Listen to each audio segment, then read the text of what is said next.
join us at a wet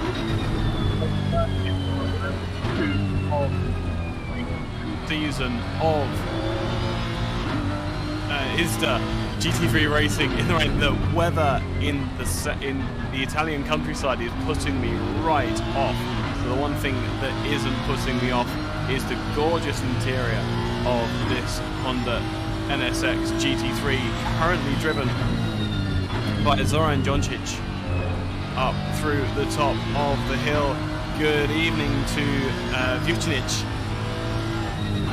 I hope you enjoy your lovely new motor tonight. It's a wonderful thing. It looks very, very pretty, I will say that much. It's a very, very good looking car, even if it is that weird fish grill. You have missed nothing so far. It is just the start of the qualifying session as the drivers are on their out laps.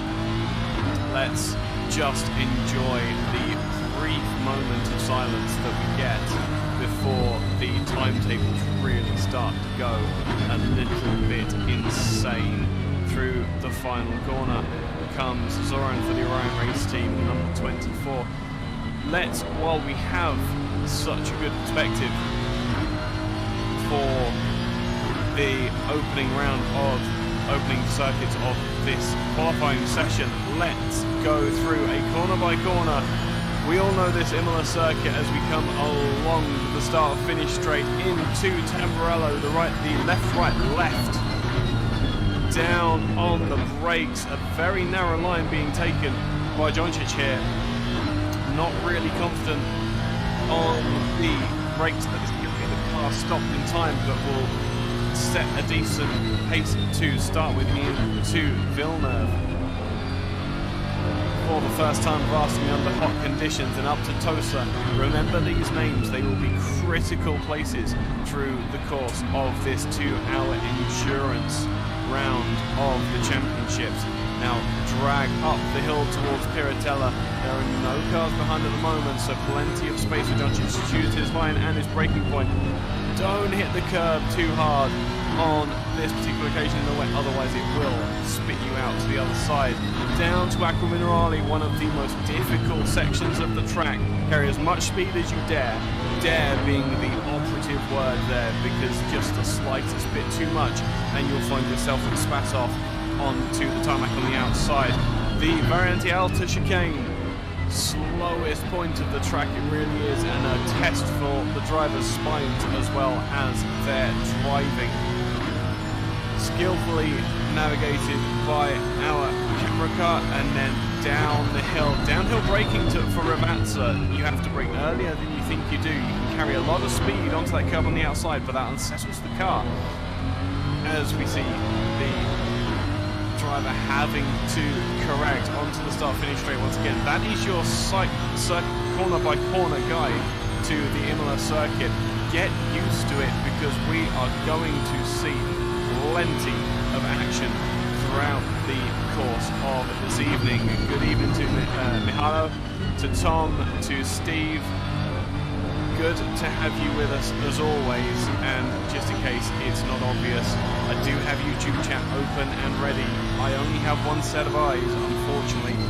If you're seeing things that I'm not from our wonderful dashboard that is perfectly synchronized with the racing going on track, if you're seeing stuff that I'm not, be sure to tell me, because it's absolutely vital that we get all of this information on screen. The very best broadcasting for all of the drivers putting their best as an Audi goes off in front of the 24. That was a mistake. I didn't quite see which Audi that was, but the Audi's struggling in these wet conditions. A lot of drivers struggling with these conditions as well. We did see a very late attempt in practice from Jamie Noble, putting that McLaren up to the top of the timing screens, but I don't think we'll be seeing too much of that mid-engined car. Joncic here is absolutely performing above and beyond what that Honda should be doing. at this current point. We also need to have words with Sean Buck and Paul Venter, because second and fifth, as they stand at the moment, is absolutely ridiculous. Sean, both of them in the BMWs, so those cars. There we go, Joncic to second in the Pro Class and overall in a Honda NSX. Drake in the 199 Mercedes comes across as Paul Venter in the AM car goes across the line to take provisional second in an AM car. Terrifying, terrifying pace being shown from even the AM cars now. Dread to think how the rest of the Pro cars must be feeling. Beautifully turned out banana car for that AM car. Get more and more black. I need to have words with Paul at some point, because there's more and more black appearing on that banana car, and I don't appreciate it. I hope there's still bananas somewhere on there. Some very, very good livery has been turned out by Mr. Venter over the past few years. Very much a man to keep an eye on, not necessarily for his pace, although his pace can be very hot as well, but his skills with a digital brush are beyond compare, and the pure amount of imagination that he pulls. I know him personally, so he's a wonderful, wonderful man, and absolutely deserves to be sitting third at the moment in pole position for the AM class. But yeah, really, we need to have words with him. He needs to slow up a bit, because it's not fair. Really not fair. Down the rest of the field, the next non-BMW is Matej Micic in the 996 Porsche. A good showing for the Porsche, although these wet conditions will be absolutely suiting him. Down to a T, the Lexus of Shutter, I'm going to suggest, in the number 13 car. The Lexus did have a BOP. It's Dan's mum. Good evening, Dan's mum. Very, very nice to have you with us. A rare treat, or are you normally there and I'm just being very, very sexist? The Lexus did have a balance of performance adjustment in a few updates ago to make it less overpowered in the wet conditions, but it seems as though the 13 car, Sean, absolutely pulling out all the stops to get as much performance out of the car as is possible. Micic goes to second. Bullion in the 58 seems to be quite untouchable in that BMW at this mid-stage of qualifying. But beneath them, the 899 of Nida Zak is slowly pulling his way up the field. Dan Minton having a bit of a torrid time just inside the top 10 at the moment. But still plenty of life left in this qualifying session for sure. If we have a look at the timing screens, who is making time at the moment?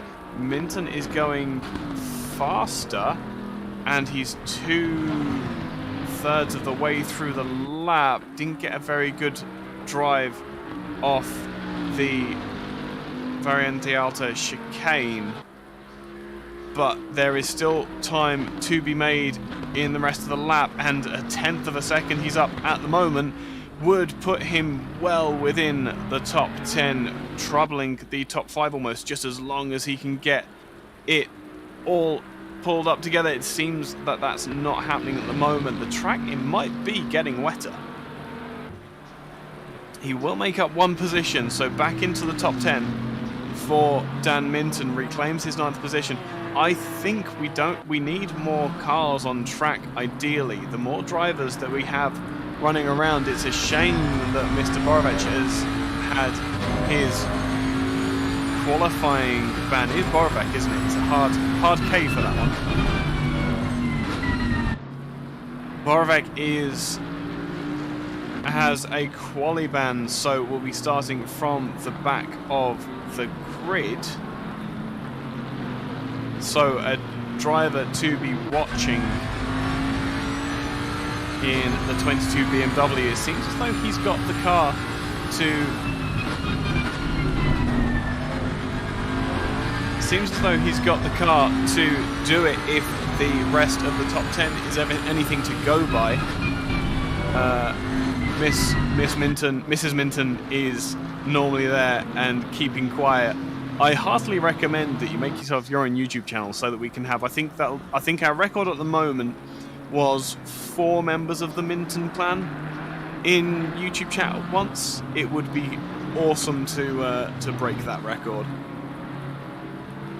You guys are so supportive of Dan, and it really is great to see all of that family support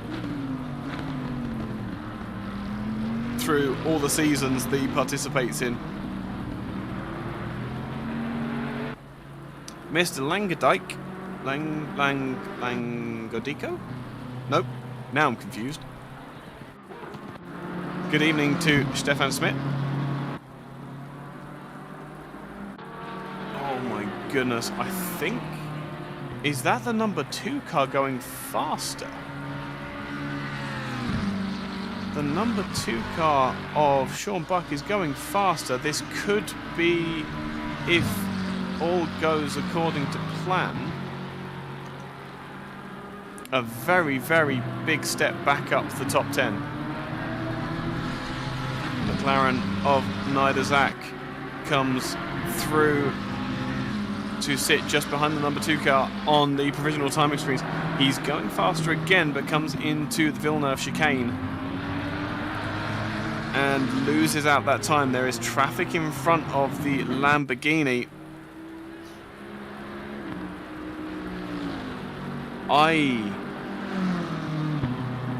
I'm going to have to concede to my non-English friends to try and work out what language that is going on in YouTube chat at the moment. Good evening to Stefan Smith, Malibacho, and Bram van Vendel, who are in the YouTube chat now. I have no idea what you're saying. I'm very sorry that English is my only language, and even then I struggle with that sometimes. Dakuza in the 80 Pro car is going very, very quickly indeed. This could be a change for position for the number 80 Porsche. That is a very big improvement for the 80 car. Comes through the final corner. Can he get the drive off the corner? No, he's not quite got it right. But he's still going to make a vast improvement. 19th he sits at the moment. He comes across the line and goes to 10th. So deposes the 899 car, but a Porsche, 2 Porsches now into the top 10, coming into the closing stages now. 5 minutes to go in this qualifying session, and a difficult session for everybody who is taking on the track in these conditions. You have to be so careful with your application of the throttle, even with the traction control. So in some cases, the traction control can make it worse. Sean Buck comes across the line. It doesn't look as though... Has he fallen back? Where is that 2 car? He is now sitting just behind Paul Venter in the sister BMW. For 3rd and 4th in these wet conditions. It might be a day for the AM drivers, you know. Difficult to say at this point, but looking at the pace of those BMWs, perhaps they might need a bit of a balance of performance touch. Drake comes across the line in the 199 and goes to 3rd, finally deposing the 42 car of that podium position as far as the start of the race is concerned. Sean Buck, though, is going faster again, is on a valid lap as well, so this could be another big step for him. Shutter half a second up on his previous lap times, will come across the line, push himself up to 10th position. It really is that 10th position where all the drivers further down seem to be able to push to. That gap between 10th and 9th is growing smaller and smaller, down to a mere 100th of a second now between the 89 of Dupree's and Shutter in the 13 Lexus. 130 of Brooker comes to the line now. A fairly innocuous evening for Andrew there, but will come across the line, goes from 23rd and will stay there for the time being. I'm guessing that was a lap. Oh no, he was in 28th and promoted to 23rd. So a reasonable lap from the Porsche, but a difficult night for Andrew Brooker at the moment. Into the Villeneuve chicane he comes, and he's keeping the car in check. He's keeping it straight and true. The problem is coming from how slow he is, and again, that's not anything to do with Andrew's pace. I'm sorry, did I just see that correct? Noble is on slicks. Jamie Noble, this is going to be a lap to see if that is.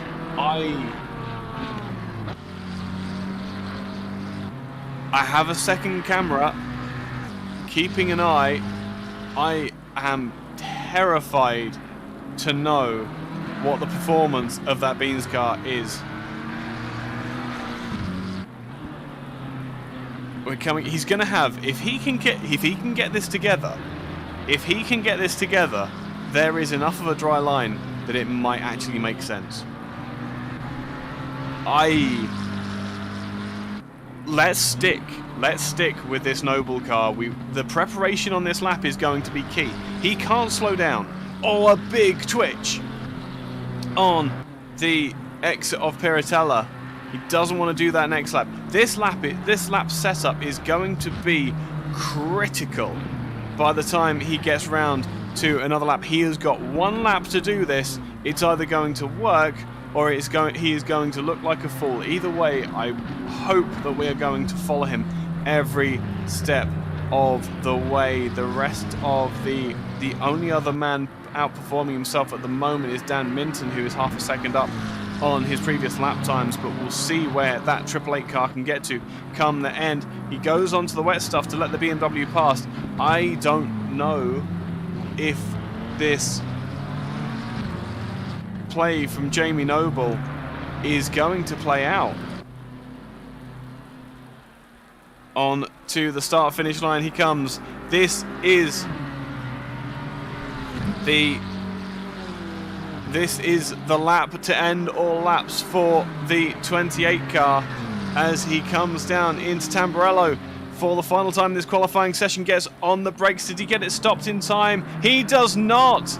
A big lockup for the 28, and that is why you try it, but you sometimes do not get the benefits. 58 car has absconded to the pit lane. Sean Buck has decided he can go no faster. I think with a 148.8 within hundredths of a second of the leader, that will do. Dan Minton promotes himself to 7th position as he comes across the line. This is the last lap that he will have. Meanwhile, on the wets, massive amount of lock going into turns 1 and 2. It's actually turns 2 and 3 because there is that turn.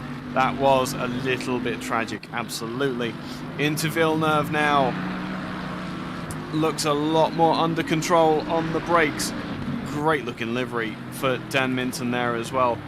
Up into Toza, he's not taking the wider line to try and keep his average speed higher. But how is his performance at the moment? He's about where he was before. He shouldn't be losing any kind of confidence yet. Neil Greening is on a bit of a flyer as well. in the 25 AM car. Oh, the 199 has spun on the outside.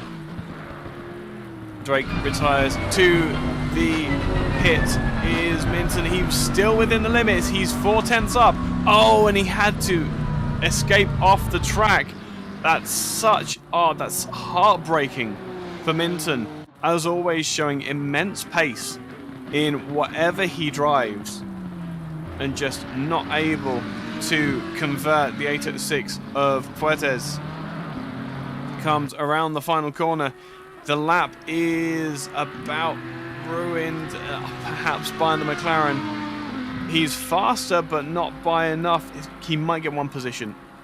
No, that is as far as he will go. 15th is as far as he will get. Bellato in the 15 Lexus, having had a bit of a torrid time, is now coming down towards the end of the lap. This is going to be almost the qualifying session over. He's kept it all together. He is significantly faster than he was before. This is going to be a big push up the grid for the 15 car. He comes across the line to 27th. Where did all of that time go in the end? That is the end of the session. So, the screen will go to the next session, and a wet early morning is how we will see the race start. Niall Bullion will lead the field away in the muted sandbags. 58 BMW. Sean Buck will be alongside in the first of the AM cars. Terrifyingly quick performance from the logistical nightmare number 2 car. 996 of Matej Miksik will start in second in pro and third on the track. Cameron Drake will start from 4th position with Paul Fenter in 5th. Mattia Mex will start the 886 AMG from 6th position, with Dan Minton in the 888 car from 7th. Andres Dupries in the 126 BMW will start from 3rd in AM and 8th overall. Joncic in the NSX really still outperforming the balance of that car to 9th position. Pierre Dupries will start the sister car, number 89 BMW, from 10th, with Shutter starting from 11th. Remco Langendijk in the 36 will start from 12th, with D'Couza starting from 13th. Neil Greening in the 25 BMW will start from 14th, with Fuertes alongside in 15th. Neither Zach Alodi 16th for the McLaren, with Pullen in the BMW number 1 in 17th. Anthony Wilson in the 96 BMW will start 18th. Jamie Noble and Miljevic will start a pair of McLarens from 19th and 20th respectively. Wilfred Watson will start the 764 from 22nd. Aidan Doyle will start the 85 from 22nd. 23rd will be the 44 of another Doyle. Otto Winkler will start the 82 from 24th. 25th will be the pro car of Andrew Brooker for the Bud, Sweat and Gears team. Miljevic will start the Ivo Miljevic will start the 998 car from 26th. Another McLaren struggling in these wet conditions. Dennis Bellato in the 15 Lexus will start from 27th. Milos Sabata will start the 777 from 28th. Zivkovic will start from 29th. Tonsic will start the 447 Audi from 30th. 31st will be Bullion in the 74 car. Dunster will be in the 4 AM car, and Filipe Borovic will start from the back of the field. Now a very quick word from our sponsors as they proceed on their parade lap.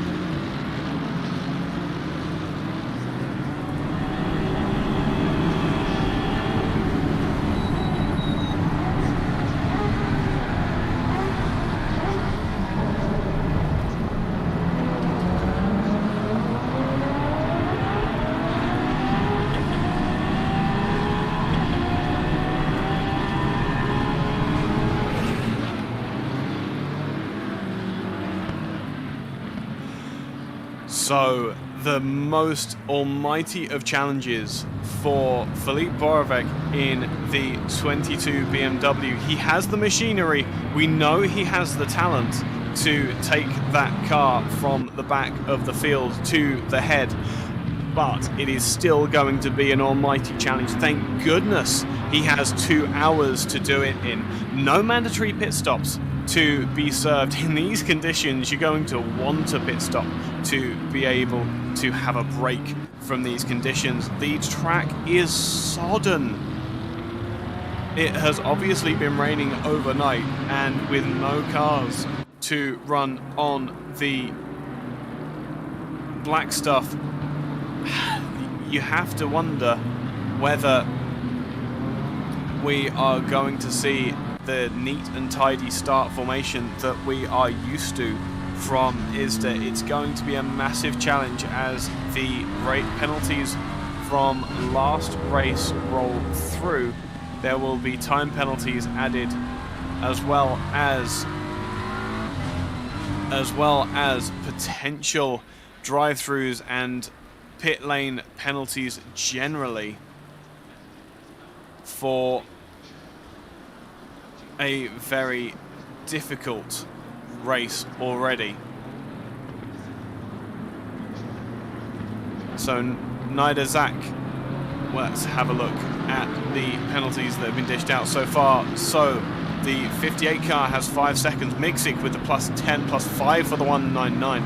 Plenty of penalties in the top 10.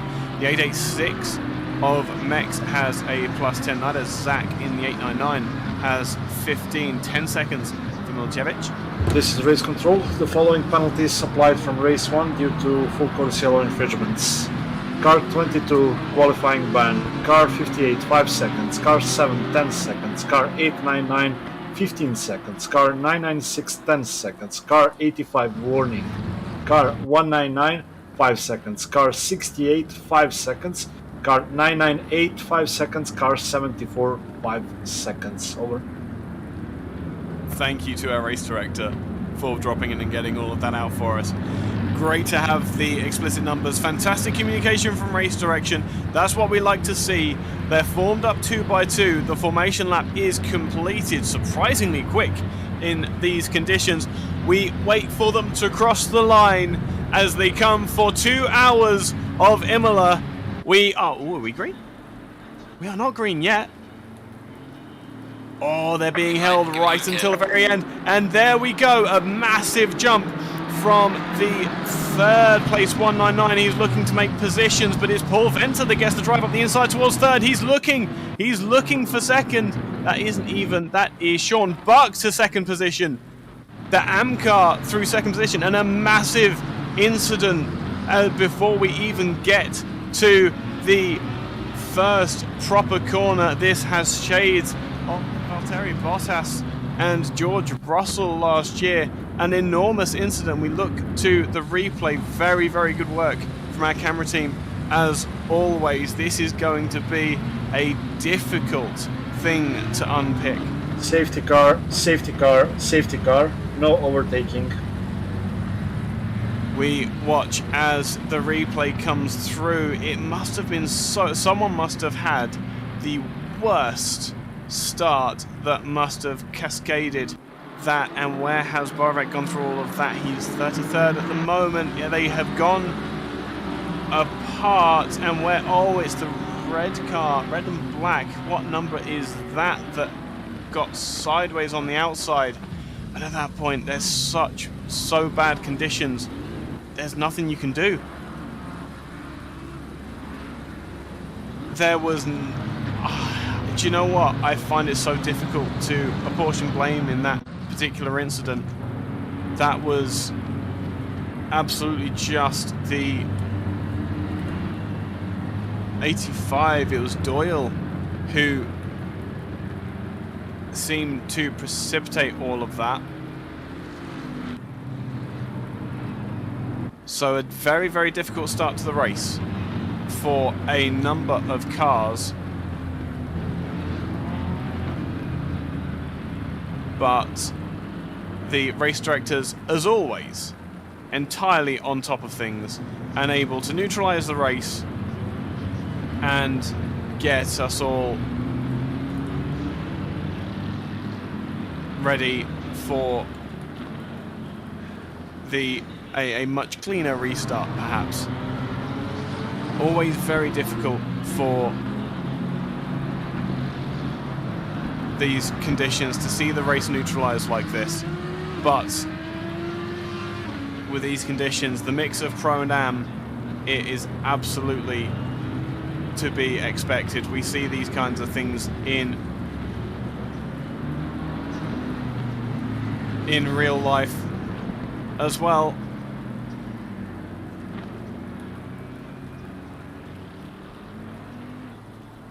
Immediately, instructions and questions being put through the Discord, which if you aren't a part of, I highly recommend seeing if you're able to. Wait for the safety car, who has already made his way to the Villeneuve chicane, tried to drive slowly and ended up having to park it. I dare say the GT4 car might actually be a little bit too quick in these rainy conditions. Lots and lots of mechanical grip under that safety car as they all pile into the pit lane. Trying to see what actually caused that initial cascade, because it's so difficult to see.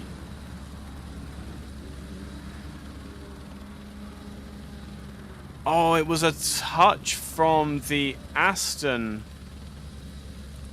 It was a touch from the Aston that caused the issue. There isn't anything, weirdly, there's no specific incident that caused it. It looked like an Aston Martin, but I don't think it can't have been. It can't have been the. It might have been Remco Langendijk, you know. I had a very, very far off view.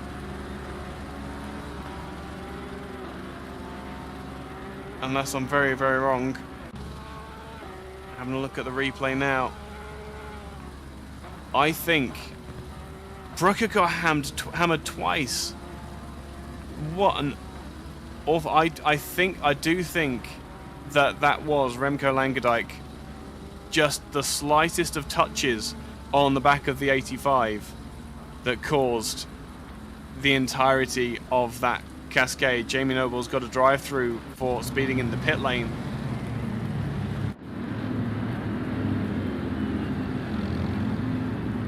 But my goodness, what a start to the race. What a massive, massive incident.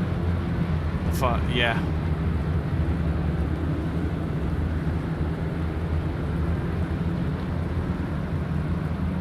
Just using our multiple perspectives to be able to get the very best out of this.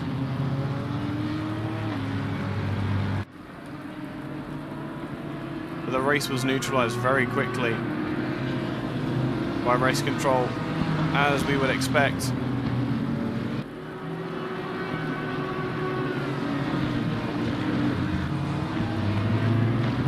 We are missing nothing. Don't worry at all. Just need to see very quickly. Oh, it was.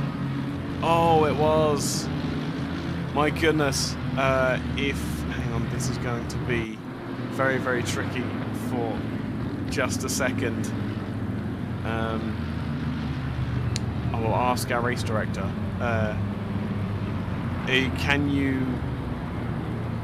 Can you view Discord? If you can't get to the replay, can I stream the replay to you? Is that something?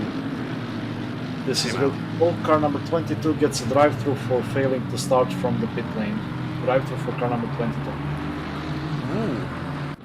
So even more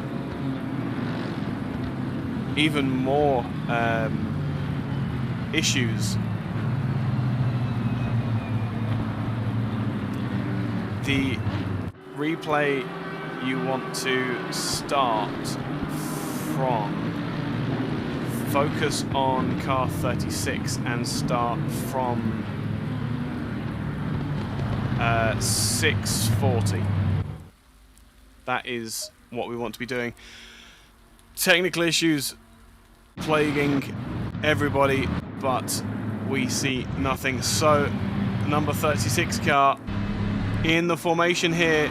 This is where that all started. Remco Langendijk got the jump, got alongside the 85 car, just a little bit squeezed, the tiniest of touches, and that is what cascaded into a massive accident. You can see Remco himself got away scot-free in the greater scheme of things. But I get the feeling that there may have been something else going on behind as well, a different perspective. This is going to show just how tight it was. 3 wide, they came down the start-finish straight, and at that point, look at the spray. You can't see anything, not even the lights are helpful at that point. There's nothing you could have done. I don't want to say racing incident, but what could Remco have done? It's very difficult to be in the cockpit with all of that spray and all those cars around you. Again, excellent work. Excellent work. And this is the benefit of having 2 people in the comm box. Yes, it may have been done the old-fashioned way, but we got the replay. My goodness, we watch as the safety car circulates still. It's going to be, I think that was Barvek. Barvek is taking his drive-through as well, which, yes. Barvek is taking his drive-through. I wonder if he should be allowed to do that under the safety car.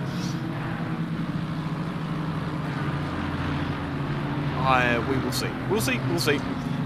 As we have seen, race control is absolutely on top of everything, as is our race director. Thank you to all of the crew at the International Sim Drivers Association for all of the hard work they do. They really are showing the premier way to go sim racing and show just how labour intensive it is to make all of this work. Philippe Barvek loses so much.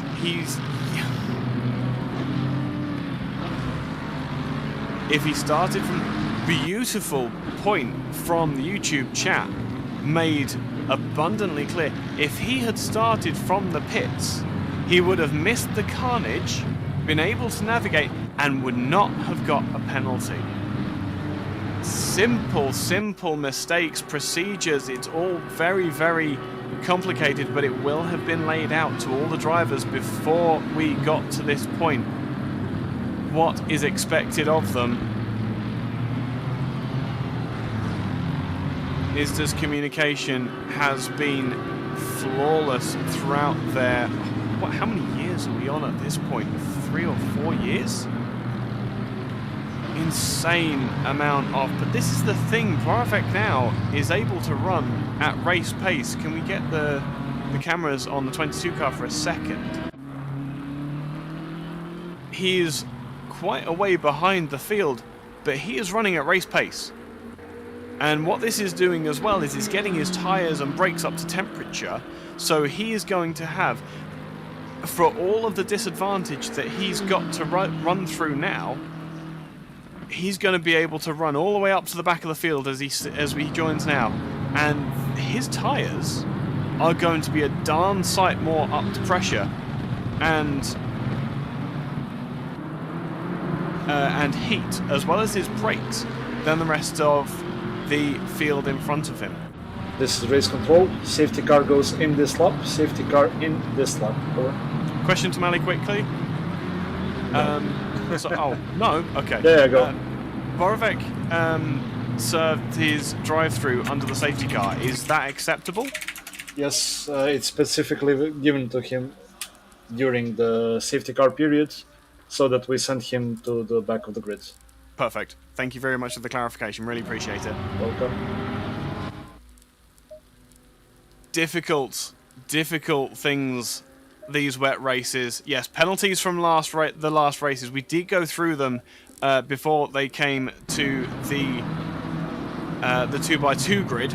This will be a slightly different procession as they come across the line. It will be a single file. The announcement has been called that the safety car is in this lap. The 900 car, the GT4 car, will abscond to the pit lane once again. The pace car becomes the 58 BMW, who has a 5 second penalty to serve at the first pit stop.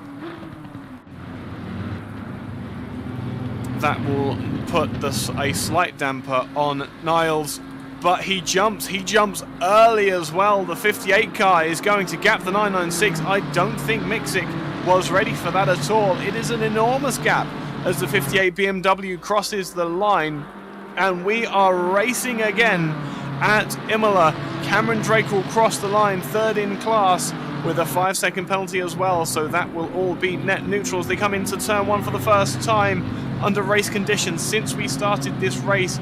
Oh, a big wiggle from the banana car of Venter, I think that was. Everyone's clean so far. Remco Langendijk out wide, not quite got enough grip in the, and that's a BMW off in the background. Who is that has lost out? Is that Sivkovic? No, that is the Lamborghini. We lost BMW on the outside of turn 3. Who was that? I just saw another massive accident. That was that Bentley Winkler was involved. Dunster was involved too.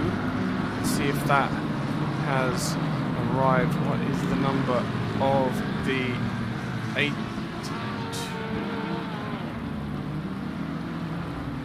Yes, it's Otto Winkler, it looks like.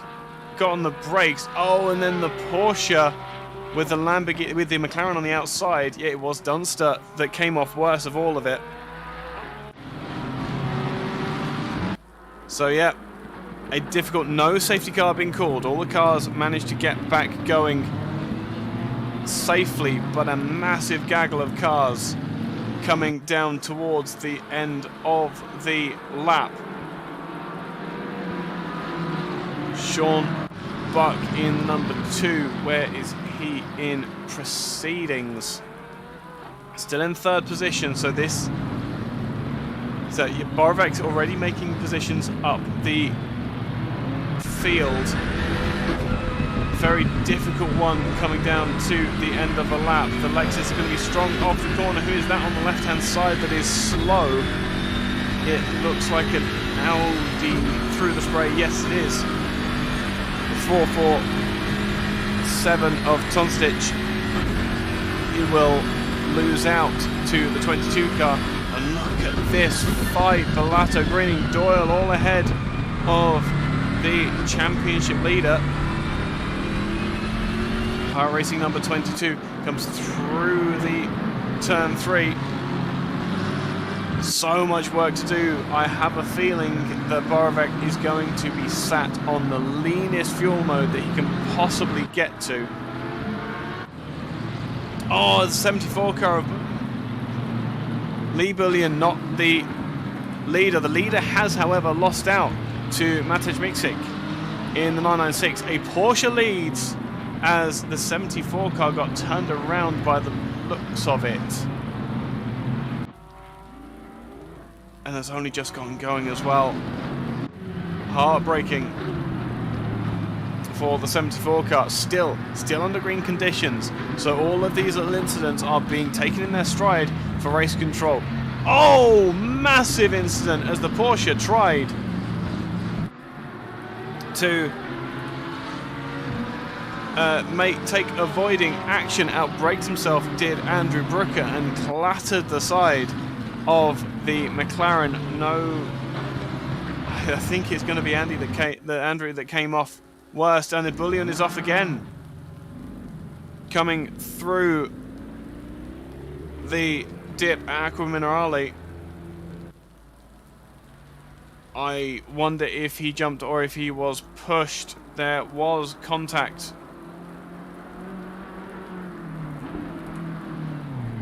From Miljevic, but that's a lot of damage. That is a lot of damage for the 74 car. This is race control, lap 1, turn 1, under investigation. Over. And suddenly the penalties will start to roll in. I find it very difficult to believe that as Niall Bullion gets to the head of the pack again. So the Porsches are going to be toing and froing. 24 car of Joncic goes wide and loses out a couple of positions. Oh, wiggle from the Mercedes. What happened there? Oh, that is... Where did that Mercedes go? Which Mercedes was that? Was that Mex? It was Mex. Mex from 4th position has fallen. He will have fallen a long way back. Oh, is that damage or is that his wheel?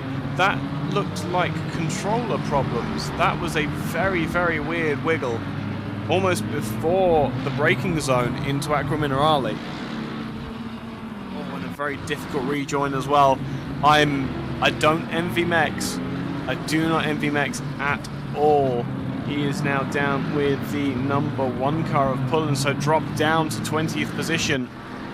Promotes the 28 of Noble, who I think might have been involved in that turn 1 collision. BMW is looking strong in a straight line as well as they come across the line.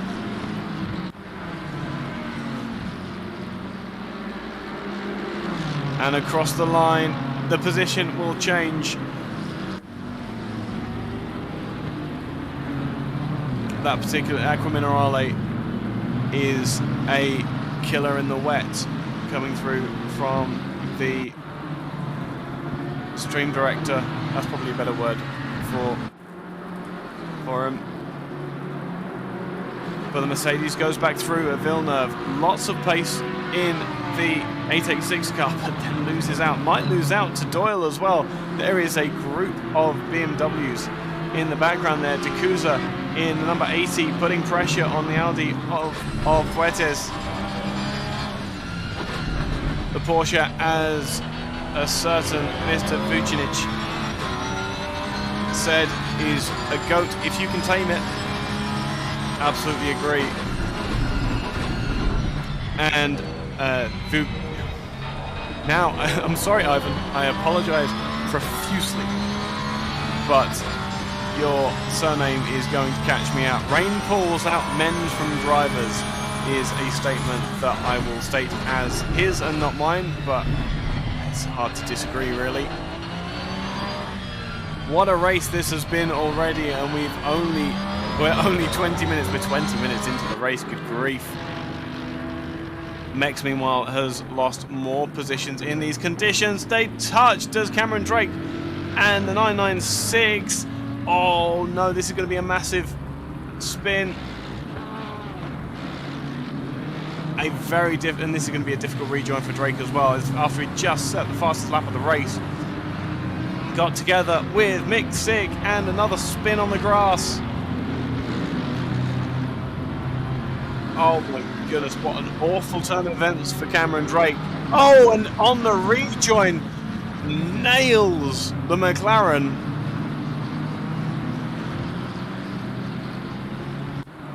So many mistakes, and oh, it's got to be another safety car, I think. The track is well and truly blocked, and people are pulling out without even looking. Who is that? Who is that McLaren? the first of the drivers to actually look before they leaped. That was Marko Miljevic in the number 7. My goodness, what an awful collision. It makes you thankful, so thankful that we aren't doing this in real life. And oh my goodness, who is that? Was that the Lexus? I think that was the Lexus. I can't see from this height. Oh my word. They did all get running. They did all get running. We will say that much. I don't think that a safety car is needed. But what a terrifying, terrifying course of events.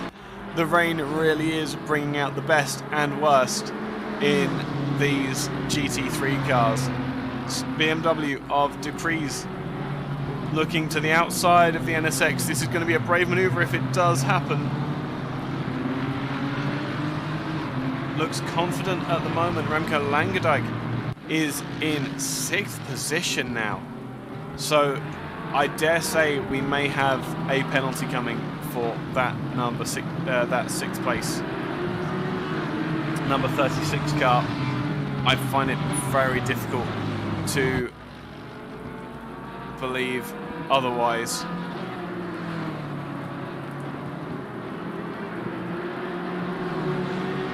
Oh my goodness, what difficult conditions to be driving in. The Honda of Joncic has fallen behind, finally, the Amcar of Decrees. Decrees now with a 4-second gap to Sean Buck in the number 2 car. Sean Buck is still pressuring for 2nd overall. He is not going to let that position lie.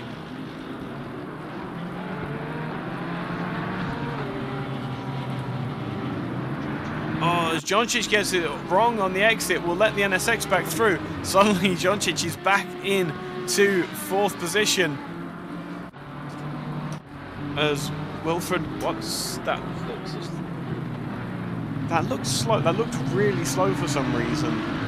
As that BMW was coming off the Tosa hairpin. Oh, big wiggle! Big wiggle for the BMW. Oh, and the 126 car, and just, oh, he tipped it in too early. He'd lost it before he even got to the apex. Just a little bit too confident in the balance of that M4 GT3, and that was all it took. We will get a final position on where he is as he crosses the line. 14th is where he gets pushed to. Meanwhile, Dan Mint on the outside of Andrew Brooker gets it done. 12th position for the Bentley. Hopefully the car will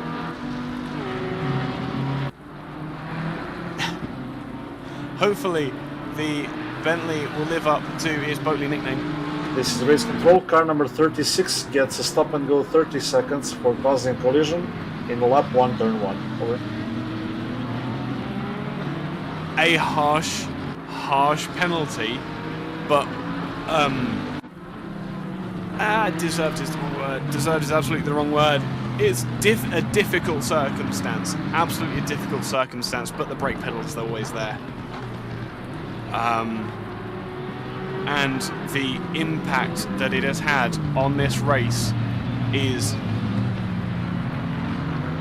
a statement, and the benefit as well that Remco's got. He's currently circulating in 6th position. He was in outside of the top 10, I think outside of the top 15 at the start of the race, and with that tiny touch is currently running 6th position. So that stop plus 30 is harsh but fair, and is coming straight in to serve that as well. I'm not surprised at all. The forecast for the rest of the race is for the rain to get heavier. It is only going to get worse in these conditions, which in fairness might make it better, to be honest. It allows the tyres to have some water to disperse, to dig in and that sort of thing. They won't have the overheating problems that they're probably going to be running into as this dry line forms. But yes, the racing has been challenging, I think. Comments from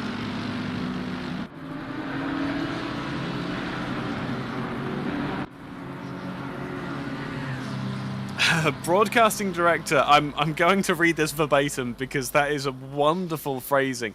The broadcasting director has had some meaty info from a trusted source. A hammer of penalties will be dropped heavily. I think that it's not just going to be the rain that is falling from the sky. There is going to be a plethora of penalties coming in the very near future for some of the conduct. And there has been, as the YouTube comments has been saying, 13's off. That is on the run out of Variante Alta. What happens to the Lexus? Control cars 4 and 28 under investigation for lap 4, turn 6. Over. The 13 car got on the curbs and what was that, the concrete or the grass at the end of the concrete? Absolutely insane. But now the Lexus is going to be struggling. Meanwhile, Dan Minton challenging for the top 10. This is key challenge for Minton's championship hopes. Lots of support for Dan always in the YouTube chat. Gets on the brakes. Massive overspeed for the 888 car. He gets his foot back in it. Will run across the gravel and hopefully ACC doesn't simulate the radiators getting blocked, because that was quite some speed that the Bentley took across the gravel. Meanwhile, slightly further back, Jamie Noble in a very, very different kind of fight in that mid-engine McLaren. Look up the inside from Cameron Drake, who is trying desperately to get back his positions. He was running third, don't forget, side by side. They come out of the hairpin at Tosa up towards the top of the hill they come, and that will seal the position. Yes, the McLaren gives best for the time being. It's very difficult to argue with the might of that 199 Mercedes. Good idea for Jamie to try and stick on the coattails of the Mercedes as it makes its way up the field. Now, the Bentley has incredible braking performance. Dan Minton can outbrake more or less anything else in this field in that Bentley. That is absolutely normal for this car, and not even defending is the Lamborghini. It might be that it requires a big dive up the inside from Minton as they come out onto the start-finish straight now. As ahead, John Chich loses out to the 806 of Fuertes. Very, very simple pass made on the start-finish straight, but here is where the Bentley is going to be strongest. We get to the end of the start-finish straight. Lamborghini's very, very fast. Look how Minton closes up under braking. And through turns 1 and 2 can get the throttle down. Can he stick with the Lamborghini through the twisty stuff? Is the question. Into the Villeneuve chicane they come. And again, that massive bruiser of a GT3 car looking calm and composed compared to the Lamborghini in front as they come up the hill. Similar power outputs for these two cars. So they should be line astern. Bentley's taking a different line. Oh, the Lamborghini runs out wide. This could be an opportunity for the Bentley if he... So there was the slightest hint of a look. Barely a breath between them as they run Draco Minerali up towards Variante Alta now on the brakes once again. The Lamborghini is holding up this Bentley. Look at how Minton can position the car on the exit of the corner. But it doesn't matter. The Lexus is going to get an oversteer moment in the background, controls it this time, but it's going to lose some positions. It's fair to say. Dupree's on the outside. Somehow the 13 manages to defend again. Brilliant, brilliant racing. Oh, another oversteer moment for the Lexus. Is that a touch that he is getting from Dupree's in the back? I don't know, but Brooker now on the defensive from a Mercedes. That'll be Drake. Yep, Drake and Noble. They're going to go side by side round the...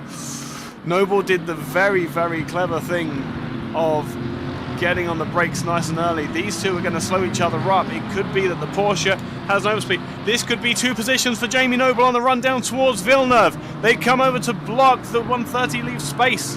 This is race control. Car number 4 gets 5-second time penalty for causing a collision. And they exit Villeneuve as they entered, but the Mercedes in the background gets a slight bit of oversteer. Not enough of a straight for Noble to capitalise, but perhaps a lot of tyre being used from that 199 car as he's running around on the driest part of the track that he can possibly get to.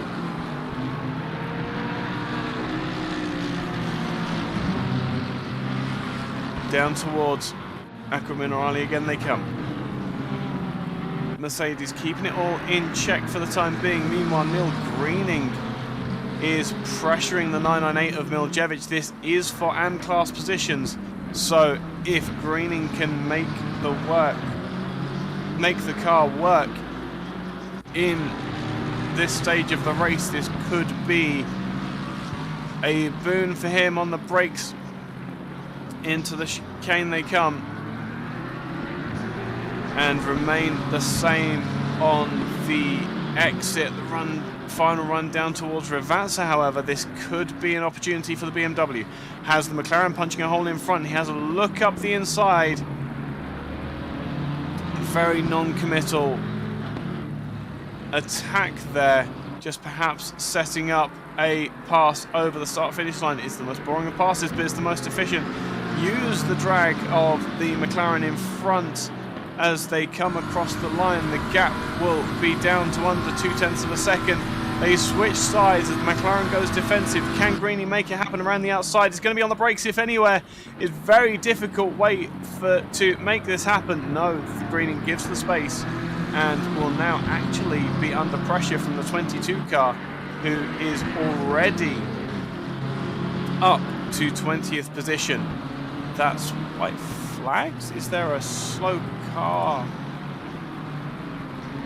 This is race control. Cars 998 and 74 under investigation. Lap 7, turn 7. Over. It's going to be a difficult... Oh, the 126. Dupree's having the worst incident, just getting on the brakes. Oh, man.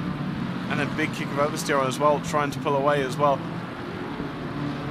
What a difficult stage of the race for some of these drivers. Still, Drake is stuck behind the 130, but the 130 wasn't able to get the power down. But the Mercedes, balked by the Porsche, wasn't able to do anything either. The McLaren is looking around in the background as well. As, oh, the 130 goes wide. The rain has come down harder. The 15 is there as well. Now this is a difficult... What has happened there for Shutter? As there's a BMW there as well. So Lexus gets on the brakes. BMW goes to turn it. Oh my. Oh, the 13 was very much. Oh, and just the road was so slippery at that point that he just couldn't keep it in a straight line. I feel there might be the slightest bit of netcode in all of that as well. So the 13 car's luck going from bad to worse. back to this fight over 9th position.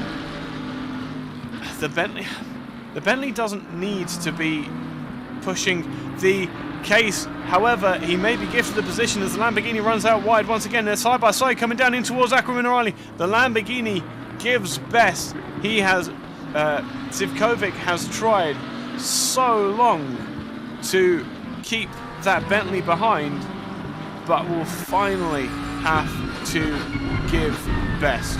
This is race control. Car number 998 gets a stop and go 10 seconds for causing a collision with car 74.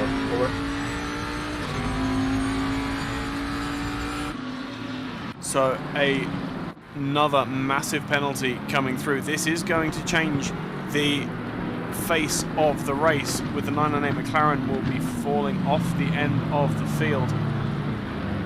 Meanwhile, Ivo Miljevic trying to defend against Otto Winkler, another driver who has had plenty of action.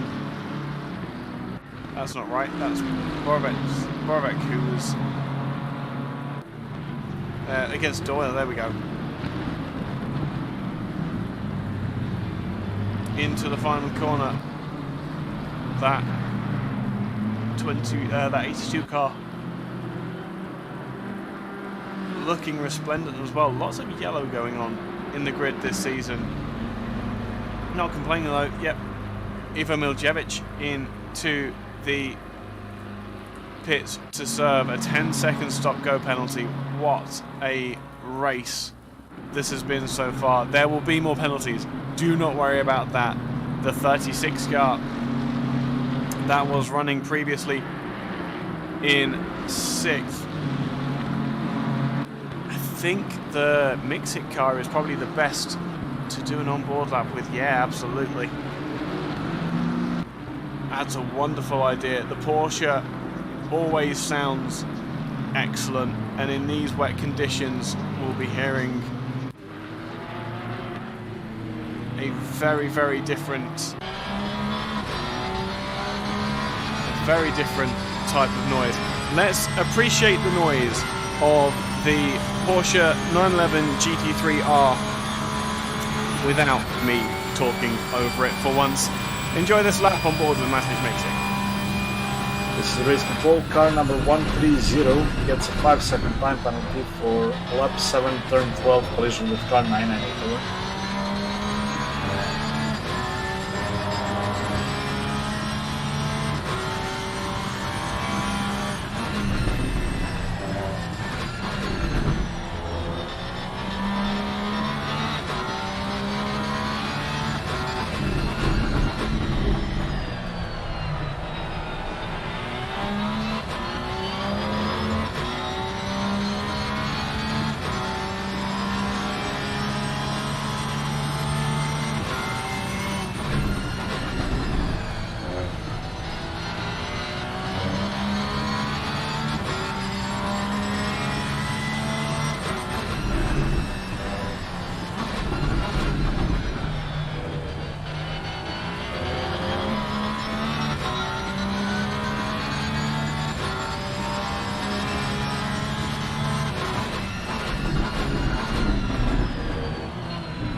This is race control. Car number 199 gets a drive-through for causing a collision with car number 2.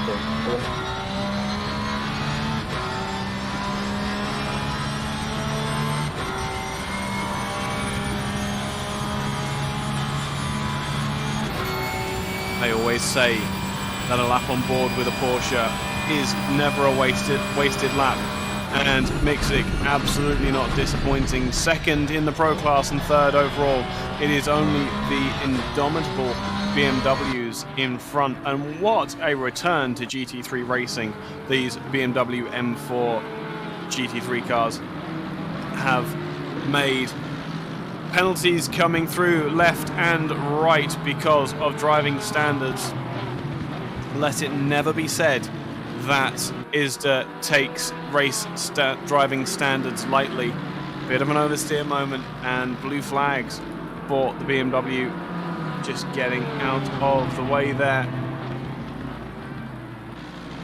This is always the complicated time when you start to come up towards lapped traffic, and that's going to be a very difficult one as well.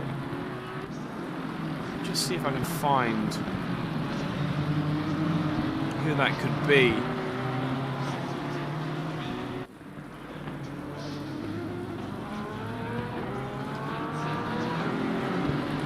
It is the 777 BMW of Milo Sabata, who is running in 27th at the moment.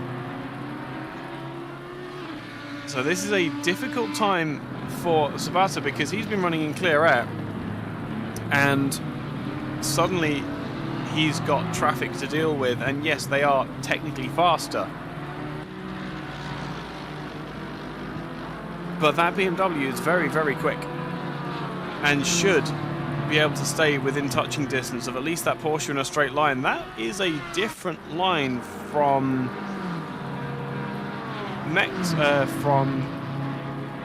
Mixic there.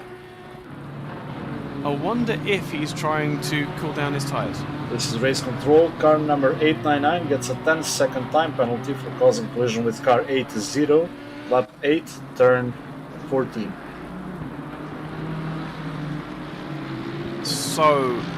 So good of race control to be giving these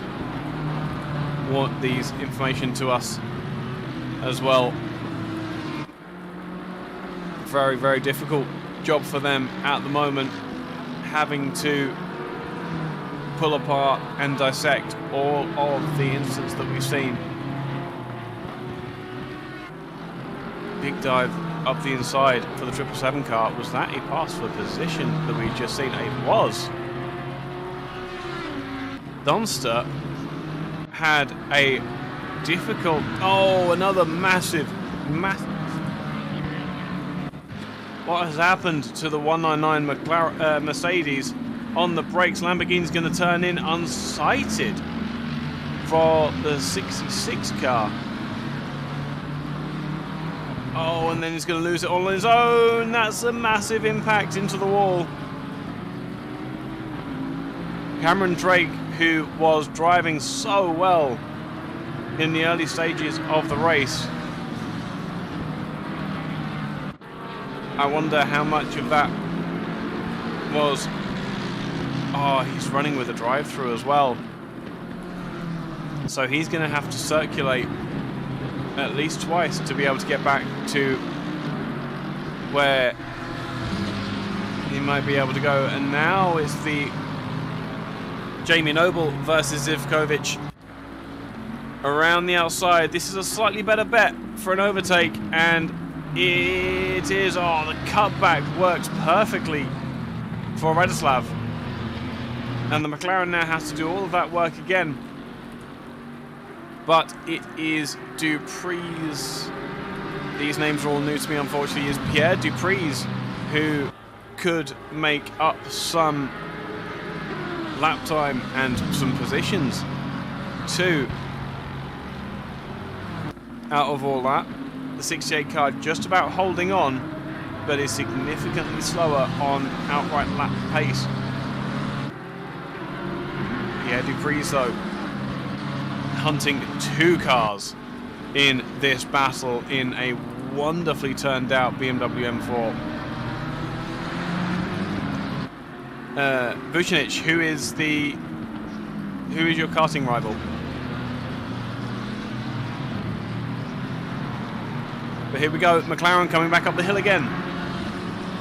It's going to be up into Piratella. He's going to have a look. The Lamborghini goes defensive. McLaren gets back onto the line. Down through Acqua Minerale. It's going to be a brave man that tries to make a move anywhere through Acqua Minerale. They will follow line astern. Try and get... Zivkovic. I see. Zivkovic, sorry. I've been taking pronunciation lessons. Jamie's got an overspeed. Noble has an overspeed, but he's going to let off. The Lamborghini goes defensive. That is going to cause him problems on the exit, but he keeps it on the black stuff. That will aid his traction. My goodness, he knows how to drive defensively. He must be taking lessons from me. And now the McLaren's going to be pushed back in towards the BMW again, coming down in towards Rivazza. The McLaren needs to be he uses a Logitech G25. A man of taste, I see. Oh, big wiggle from the McLaren. It's getting to the point. It's getting to the point where perhaps Noble might actually be better off throwing it into the pits and getting out of this battle as a whole. Get some new boots on and use the dreaded word, the undercut, to try and find some clear air. But there is no clear air at the moment. The Lamborghini gets in a straight line to go to get on the brakes. I wonder what he's having to live with in those tyres in these wet conditions. On the brakes into Villeneuve. Still a comfortable gap for the time being, but an awkward line for the Lamborghini. That gives the McLaren a massive overspeed. He looks to the inside of Jamie Noble, but Zivkovic is defensive once again, pushes him back into the BMW. This is incredible defensive driving, super fair, telegraphing his moves perfectly is Radoslav. As they come up into Piratella, this is the racing that we came here looking for. I don't know about you guys in chat, but this is what I'm here for. Jamie Noble trying every trick in the book, getting the slightest kick of oversteer. The BMW giving a little bit of space now so that these two can fight it out, and the Lamborghini having to brake sharply on the second part of Aqua Minerale. Jamie looks to the inside, gets the Lamborghini defensive. Now he goes for the cutback. He did this before. This is where he gained the position before, but now it's a lot easier. The Lamborghini pulls back into line. Now he has to defend against the BMW, who switches sides but cannot make it happen. It's only the one position lost. Jamie Noble into 10th position in these insane rain conditions.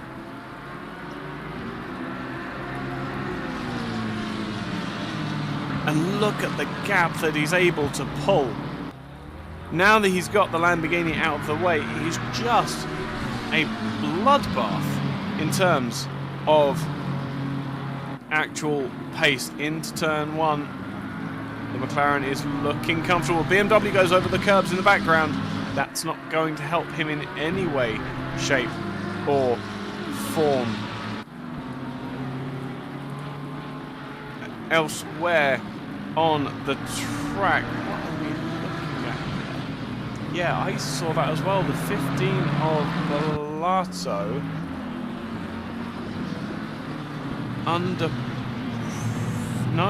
pressuring the BMW. That was Dupree's that fell off the back of the Lamborghini. So what has happened there to the BMW? As they come into Sector 2, the Dupree's family are together. What has happened? So Zivkovic is out on his own now. Out on his own, has a 3.5 second gap to the good of now Dennis Bellato. What occurred there for the number 89? There's no incident, so it can't have been a big one.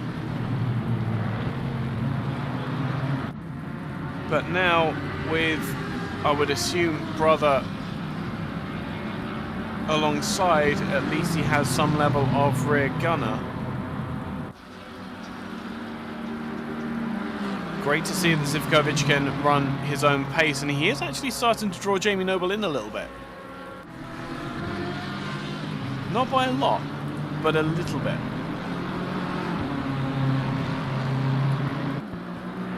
One interesting fight. I wonder if Andres has seen it the other Dupree's member, and he's just sitting back and letting them run their race. No doubt they will be in some voice chat somewhere together. That's how these things generally go. Oh, Dupree's got it really wrong on the brakes. Perhaps that's what's happening. Pierre Dupree's just getting really, really greedy with the brakes. And that's what's causing him issues. Either that or the tyres are on their way out, losing pressure and heat. 126 cars looking, but very, very gingerly.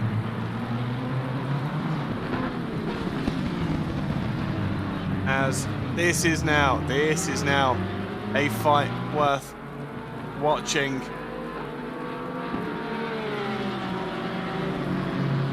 Andy Brooker versus Philippe Borovac, with Neil Greening in the background for spectators.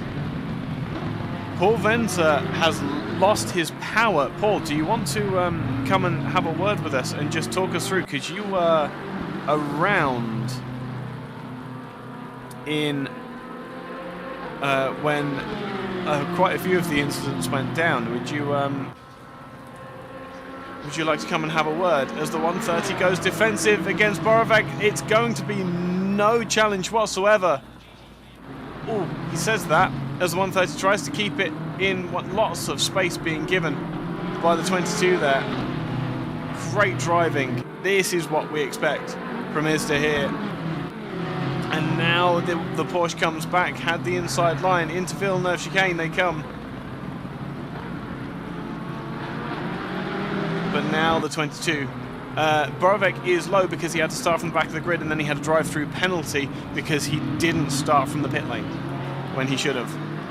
The pass made in the end, but that is a very different looking machine to the rest of the BMWs in the field, because that is the old M6. No damage for Philippe. As our first that I'm aware of retirement from the race, and it is a technical requirement that we drag a certain Mr. Paul Venter. Always a pleasure to hear your voice, but I'm not used to hearing your voice in the middle of a race. It's been a bit action-packed, I think it's to say. Oh man, want to forget. So obviously, South Africa, we've got this thing called load shedding, and my cleaner forgot to plug the internet back into the backup power. So yeah, I have a rig that's on everything, and the internet switched itself off when the power went out. Oh no! So you were driving around and all the cars just disappeared for you? Yeah. So that's terrifying. So yeah, so obviously the race started out with getting taken out under safety car again. Second race in a row that's happened now, which is absolutely just nuts. And then I stopped next to the track. Sorry, just got to cut into you for a second. Look at that! Look at this! It's a mirror incident between the Dupree's family members. Are they brothers? I think they're LNR guys. Let's have a look. No, they're not brothers. They are just same surname. Okay. They are related, or I'm pulling at straws there. Yeah, no, just have the same surname. It's a common Wow. surname in South Africa. Right. Okay. See, this is why we need a local with all you LNR guys invading. Yeah, you'll actually know A Dupree. A Dupree is Jazz from console side. Oh yeah. Yes. So Andries Dupree is Jazz from console side. This is his very first PC race, and he received his PC yesterday. So. Welcome to the PC Master Race, I think is fair to say, to Andreas Dupree, and try not to touch the other drivers. I think is fair to say. Yeah, your teammates. That's the one. So. First opportunity I've actually had to speak to an LNR guy in the context of ISDA. So are you guys all teaming up and working on setups together, or are you treating this like you would an LNR race?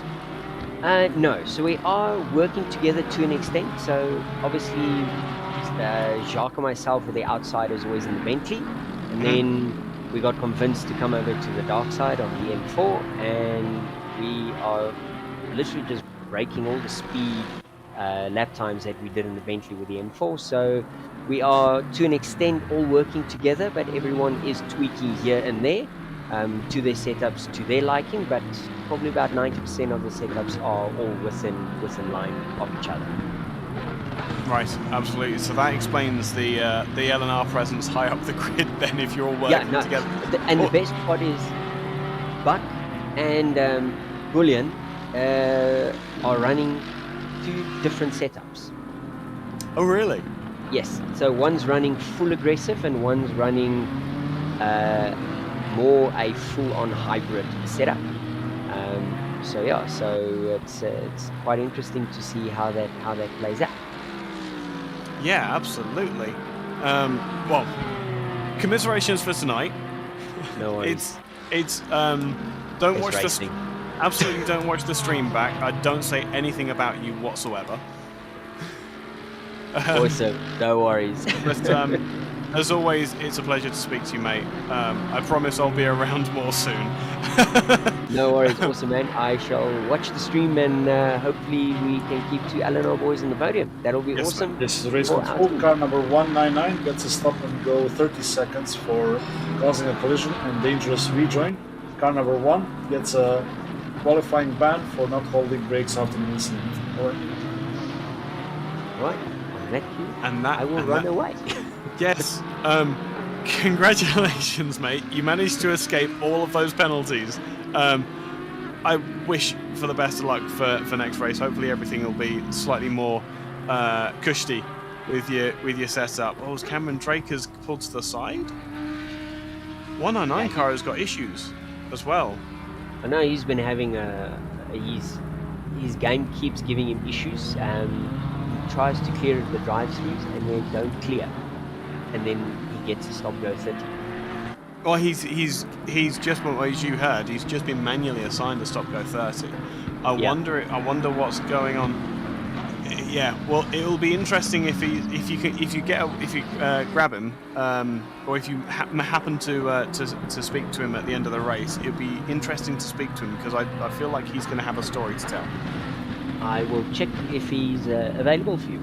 You're a legend. I really appreciate it, Paul. You're doing the God's work. You really are. Have a wonderful evening, mate, and we'll see you next week. Cheers, man. Bye.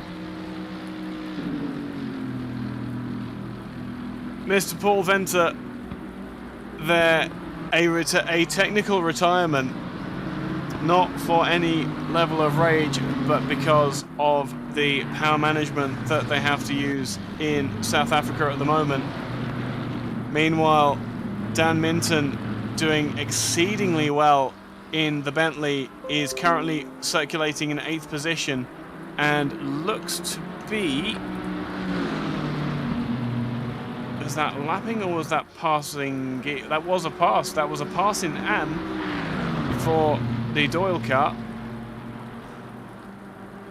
But a pass nonetheless, and now he is clear to chase down the next pro car in the form of the number 80 Porsche for D'Couza. Plenty of penalties left to come as well in this race. Driving standards really did suffer in the early part of the race. Race control absolutely agreeing with that. This is race control. Car number 85 gets a drive-through penalty for causing a collision with car 89 on lap 10, turn 3. So Doyle gets a drive-through, and perhaps even more to come there.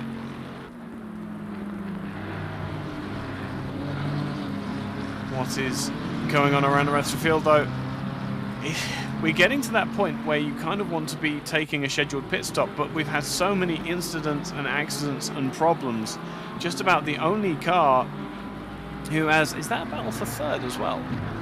For second, sorry. Ah, no, it's Buck in the pits. Buck into the pits, as is the leader as well. No. Yes, and Mixic leads the way in the Not Pirate Racing 996 car. So there we go.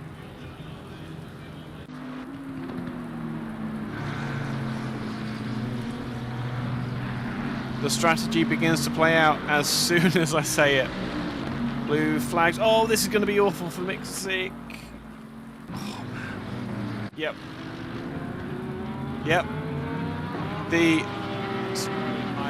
I had Mixic on the... So the Mercedes of Drake tried to slow down to let the leader pass and just timed it entirely wrong. You can't blame Mixic for that. That was a difficult circumstance, and when you're expecting the lapped cars to play the game, so to speak, Bullion is rolling. So a massive... This is how tight the field is. Normally, it's not that much of a drop down the field. But Bullion now dropping to what looks to be 11th or 12th position as they leave the pits. Mixic has all the work to do, though. Absolutely all the work, as also Winkler makes it past as well. So this is going to be 15th. For Bullion, perhaps, as they come through the second split. Unfortunately, we need to wait for that. Oh no, 12th, there we go. So all of the timing screens get into a little fit.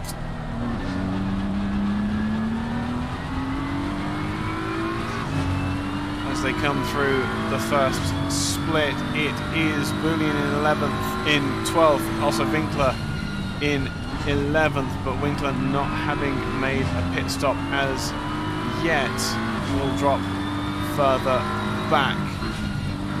What else do we have around the field? Retirement perhaps for Nida Zach in the 889 car. Oh, as the 82 running out of tread, gets it all wrong into Variante Alta, lets the two BMWs through. Not really a loss of position, but perhaps something that could have played out later in the race.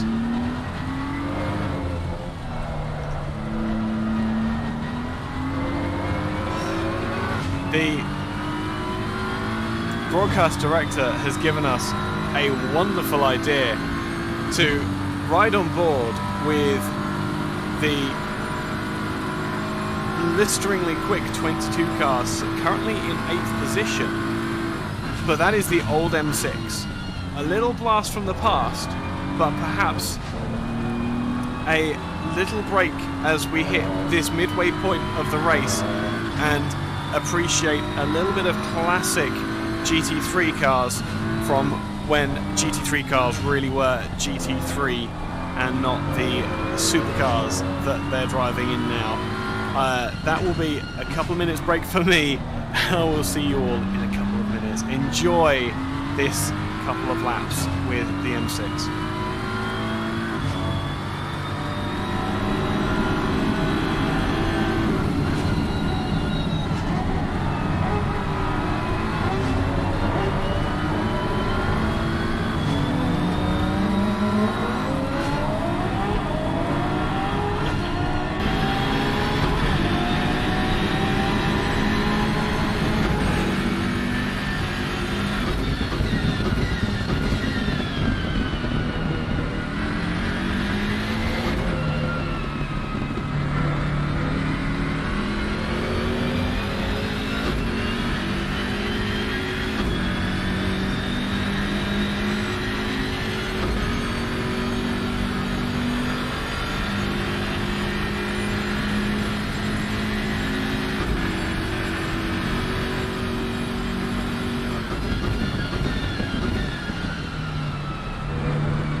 fantastic reminder from Goodnight. Oh, as we ride on board with Borovic, and who is that is all over the grass on the inside? That is a BMW M4 and a half. What on earth happened there? That was Neil Greening, it looks like. But Boolean 2 was also in the area. Just absolutely appreciate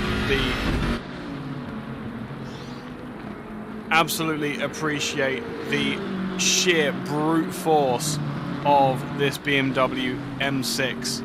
An incredible piece of machinery, like all of these GT3 cars.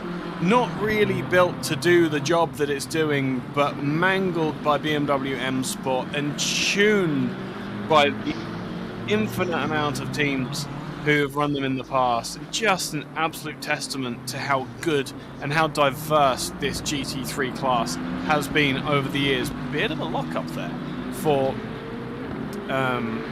Borovic, still running at a blistering pace. Perhaps not the fastest overall, but still up there and working his absolute hardest to be able to... He's still running in the 1 minute 50s. A second off the fastest cars, but that is to be expected in older machinery. While we were on radio silence, it looks as though Jamie Noble has fallen off the... Ooh, has he fallen off entirely? Pitted to... Oh. He went to the pits and put dry tyres on by accident. What a mistake to make. But the rain... Just to add insult to injury, the rain is letting up. The rain is letting up ever so slightly as we see Dennis Bellato pressuring as the one... Oh no!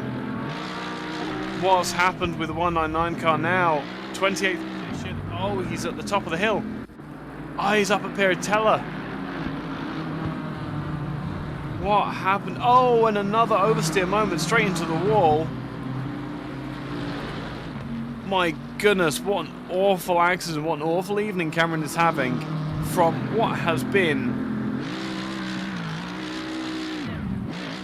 From what was such an incredible start.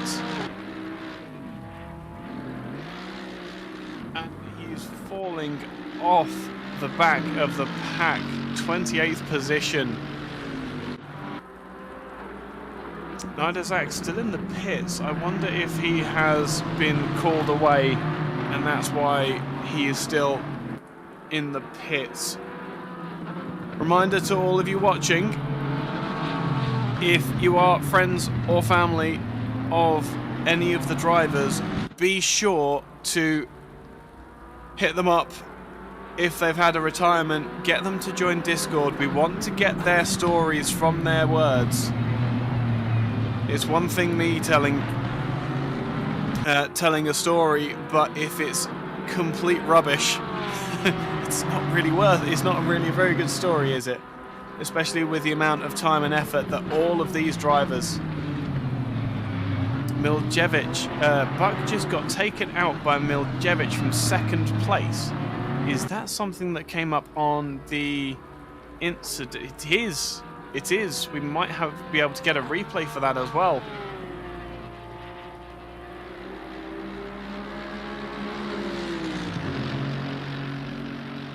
An altercation between the 998 and the 2 car.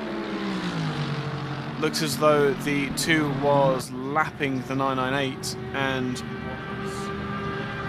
was taken out by Evo. Yeah, no, he's been in the pits for a while.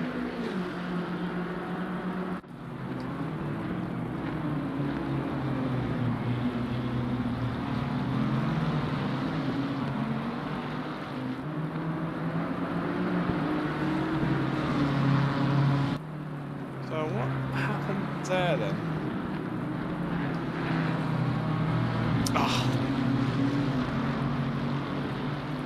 Oh no, we have it on a second screen. That is, we need to get that up at some point. We're just waiting for this. So Mixit's in the pits. Mixit is to the pits. Fuentes takes the lead of the race with the 888 car of Dan Minton in second place. Filip Borovec to the pits as well from a 4th position. So Borovec doing the absolute best that he could with the starting position that he was left with. Can we get that replay of the 2 car? The 998. The 998 is the one to look for and get the camera view of, because it's just the weirdest of incidents.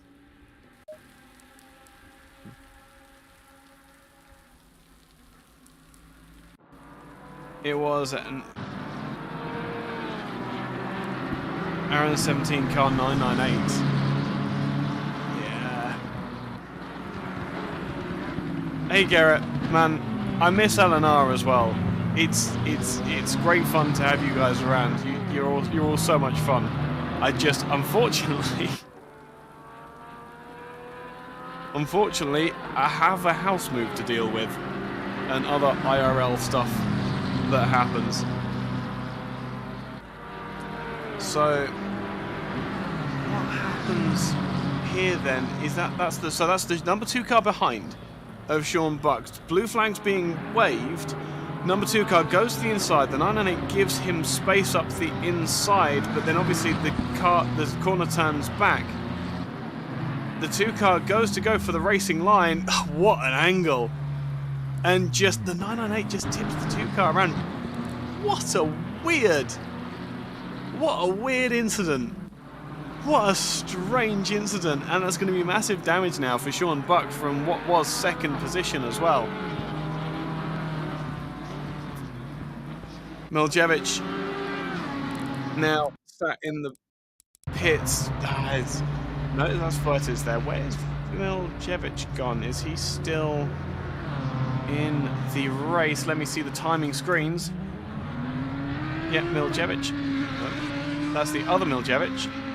Yep, so Evo is in the... Evo is still in the pits. I'm not MVP stream director. You need to be in YouTube chat. That came from YouTube chat. I absolutely could not do this job anywhere near as well as I could if it wasn't for all you incredible people in YouTube keeping an eye on the cars, the drivers, the people that matter to you. We can't see everything, and the information that ACC gives and exports is less than stellar. So all the information that you guys have given us over the course of all the seasons that I've commentated ACC, you really are MVPs. Again, I say that in full knowledge that there are logistical nightmare guys in the chat right now. Like, this job is so difficult, even at the best of times. Being able to rely on people having eyes elsewhere makes this so much more fun and so much easier. As we watch a battle for position that has been raging for goodness knows how long, as the 15 car of Bellato tries desperately to find a way past the 68 of Zivkovic. They come up to Piratella for however many times they've been doing this at this point. What's the lap count here? 38 times they've done this so far, and they still have 42 minutes remaining. The Lamborghini goes wide. Is this the opportunity that Bellato has? He gets to the inside. Does the Lambo have the speed? No. The Lexus will pull back in front, and that is the position secured. Pro class position gained for the 15 car. What can the Lamborghini do now that it's lost the position? The boot's on the other foot, but the 15 car, I think, is just a little bit out of reach now. Oh, big outbraking maneuver. Massively missed his braking point. does Zivkovic. Bellato saw it. That was the most insane bit of heads-up driving that I have ever seen. Dennis Bellato saw the car coming, just stopped the turn-in ever so slightly, overslowed the car, and just avoided a massive, massive incident. What an incredible example of the kind of heads-up driving that we see in GT3 racing. Dennis, I doff my hat to you. My goodness. Wow. Meanwhile, elsewhere, LNR cars fighting left and right. The 886 Mercedes takes the fastest lap of the race very briefly as your incumbent race leader, Niall Bullion, in the 58, hunts down the 130. This isn't for position. Oh, this is for position. But Brooker has not yet taken to the pit lane. He might well do it this time by. This is a very, very long stint for the 130 Porsche. Mixic is now in front as well, actually. Having exited the pits, he has a good force, 2.5 seconds on this fight that we're seeing here. The Porsche goes defensive very early on. BMW can't make it happen around the outside. Porsche on the dry line, not on the curbs. It's going to try and go around the outside, but the BMW has got the traction. The tyres underneath that BMW have more tread on them, can find the grip in these wet conditions, and Bullion will retake what is 5th position in the race for the time being, but a 2nd position overall. Dan Minton in that 888 Bentley. Is he going to the end? He can't. Surely Dan Minton cannot be going to the... Even if he pitted during the safety car, filled up as much, brimmed that 888 car, he cannot be going to the end of this race. He must be approaching fumes at this point. And the pace that he's had, as always, I preach the praise of Dan Minton every time, but his pace is metronomic in this midpoint of the race. This is normally the dead part. This is the less than interesting part of the race. And Dan Minton is putting in 149s after 149.9 after 149.8 after 149.9. Incredible consistency and pace from the British driver. Danster has a trip over the sausage curbs at Variante Alta. Very simple mistake. That could have been so much worse. And a beautiful rejoin as well. Stays off the racing line big time while a gaggle of cars comes past. Really, really heads up driving with Dunster. Again, excellent, excellent driving. The cars behind have an opportunity to see him now, and there we go. Finally gets back onto the black stuff. It's not really black at this point, it's kind of shiny and slippery. The pace of Dan Minton, though, as he comes round towards the end of another lap, there's no... Surely not. That's all. That's all I can keep saying to myself is surely he can't go to the end on that one pit stop that he had to serve at the start of the race because of damage. I'm pretty sure he did.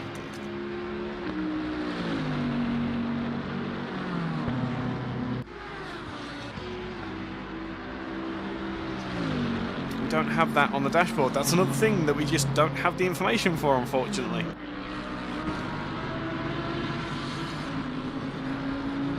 It's one of those things that could be really useful on these endurance races. But now Neil Greening in the 25 car, another car that hasn't...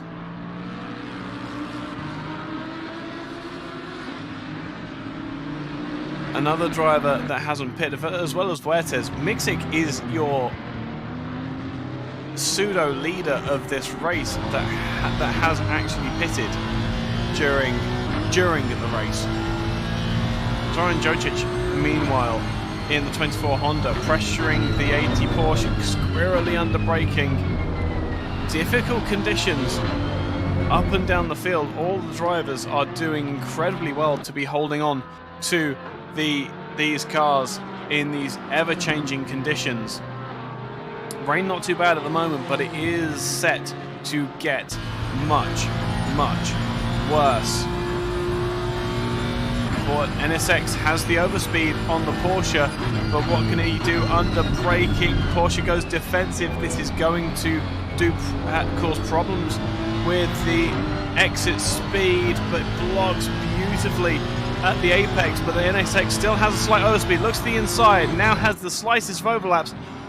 Gives best for the time being. Joncic doesn't think it's worth that fight at the moment. But this fight is going to last for a while. The NSX doesn't have the exit speed, but has the top speed and the overall acceleration over the course of the straight. On the brakes, again, they come through Piratella, downhill towards Acqua Minerale. And this is where the Porsche should be quick. Gaps the NSX ever so slightly, but then on the brakes, who is that in front? The 74 car. Traffic troubles for this battling pair. It is Lee Boulian that is just in front, who is getting the blue flags. Yes, takes off from the racetrack.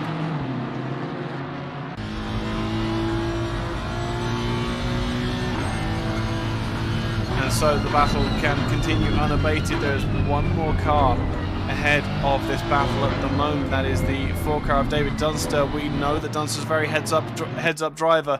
He will not be ready for the onslaught that the 24 car is looking to dish out on the Porsche. He's closer than he was last time round. He gets under the draft. He pulls to the inside. Does Joncic. He is almost in front.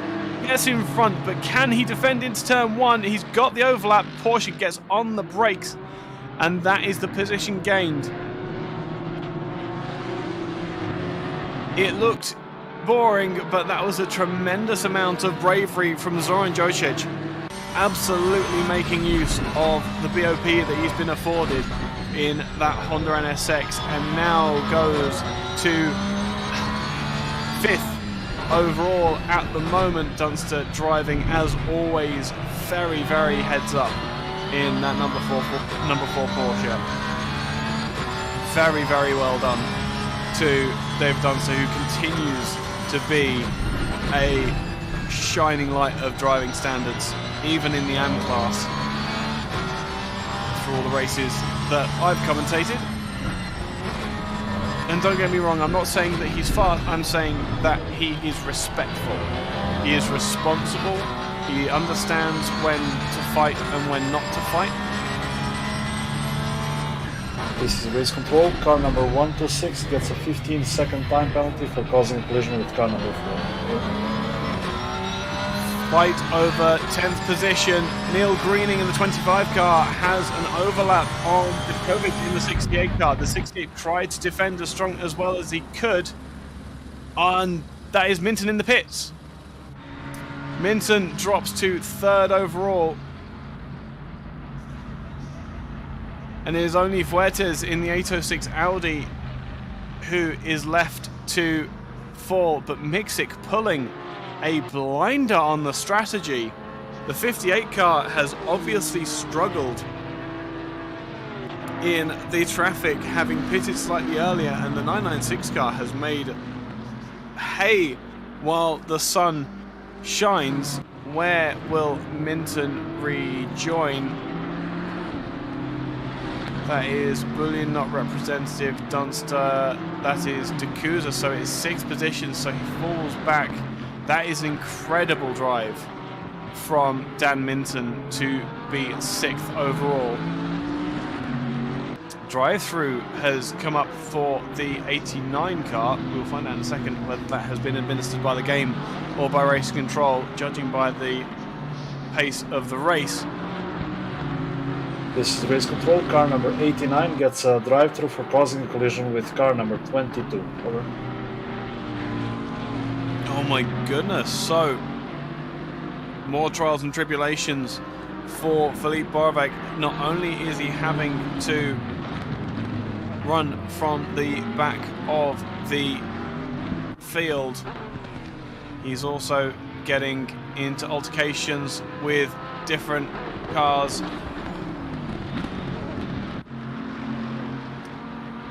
That might actually be worth looking at. The slightest of touches from the 89 car, but enough to unsettle the M6 and spin him round. That will lose him very, very precious seconds trying to make up towards the head of the field. Remember, the class is split into two.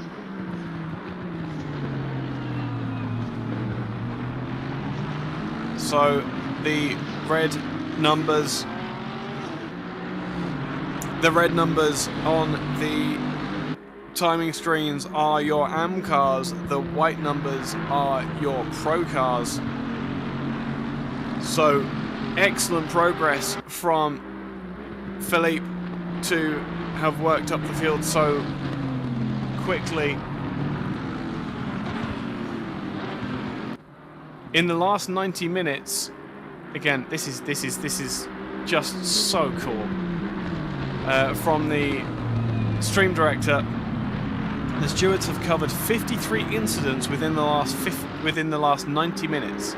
That works out to just over a minute spent on each incident. And bear in mind that one of those incidents was before they even got to turn 1 on lap 1 under racing conditions.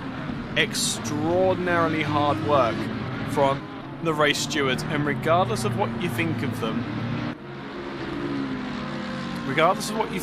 when it comes to handing out penalties and the like, they are working so hard to try and maintain the driving standards at ISDA. And yes, Garrett, I totally agree.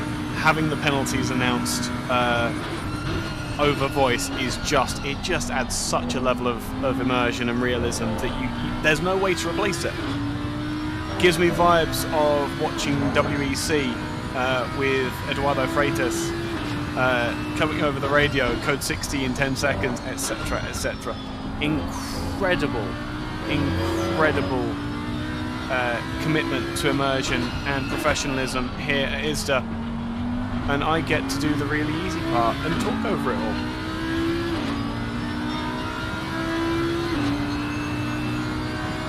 Your leader then, the 806 Audi of Valentin Fuertes,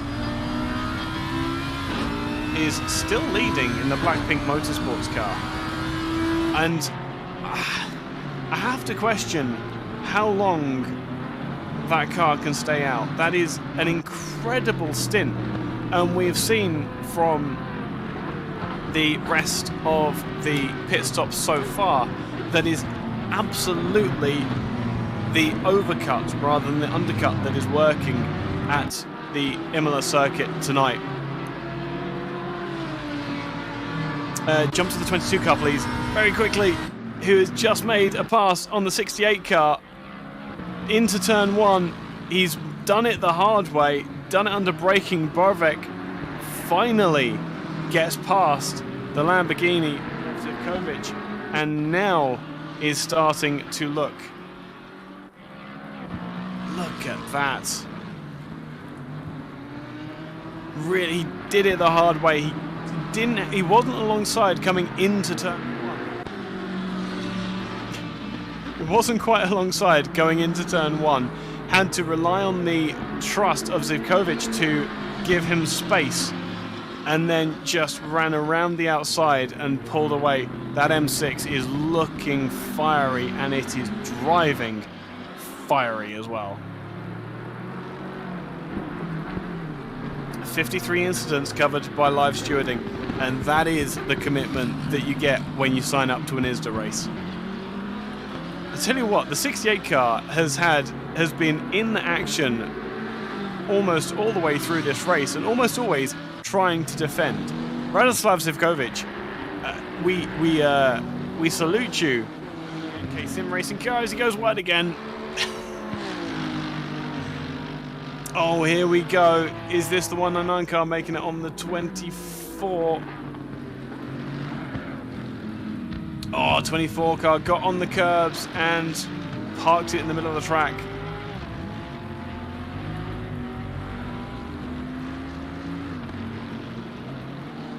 A simple spin, but so much opportunity for it to go very, very badly wrong, and that is a certain Mr. Dan Minton in a Triple Eight car up to 5th position. If Huertas dares pit, that is 4th position, and we are not far then off of a Dan Minton in the Triple Eight car coming from the back of the field to the podium in a Bentley.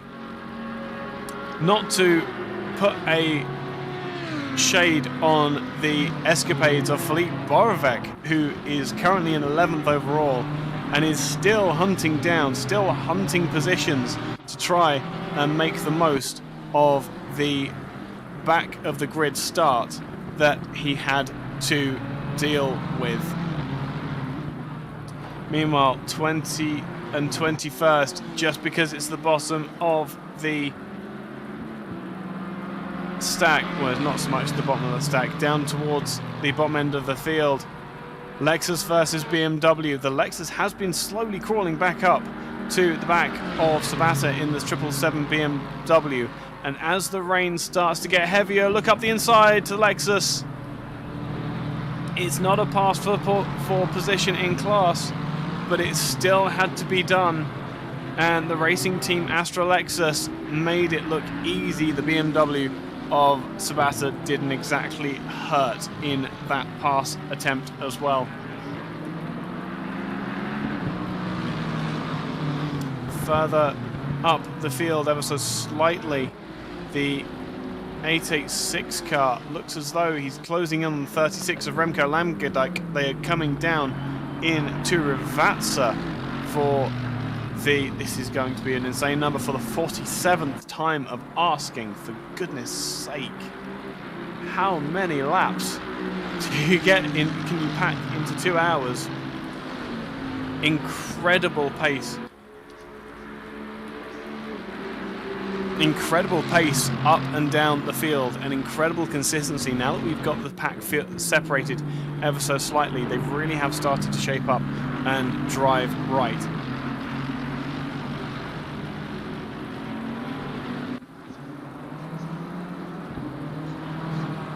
But the 2 car, having a bit of a mare, has set the fastest lap, and that remains the fastest lap as well in the number 2 BMW. That's insane. Just ahead of this battle as well, this is going to be a battle that sticks around for a while, I think. Oh, he says that. Remco Lamgedijk is looking reasonably well balanced.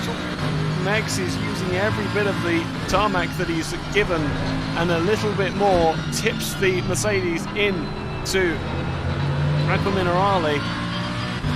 That massive hulking V8 over the front axle doing the work to give the front tyres. Who's that that's causing a yellow in sector 1?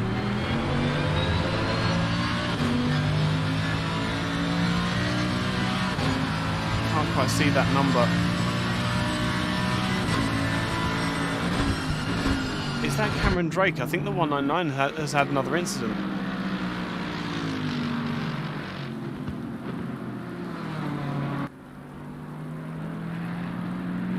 What an evening for Cameron Drake.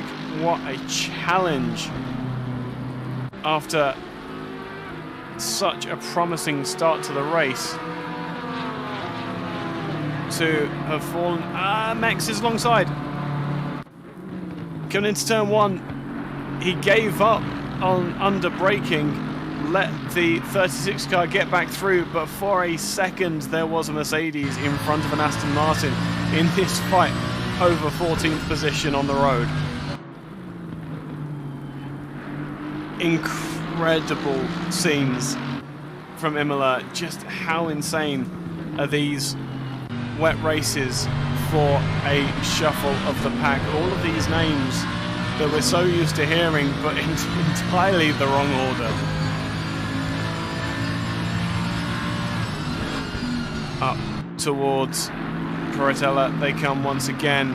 The Mercedes, very, very different line, hanging it around the outside, coming down into Acqua Minerale, and up the hill they come. The Aston looks stable, but it doesn't look as quick as the Mercedes is looking, and the Mercedes isn't exactly unstable in these conditions as well. On the brakes into Variante Alta.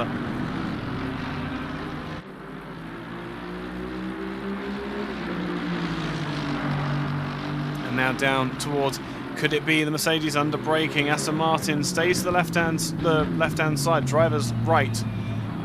Misses the apex. This could be the opportunity. Oh, the 886 has to hold up.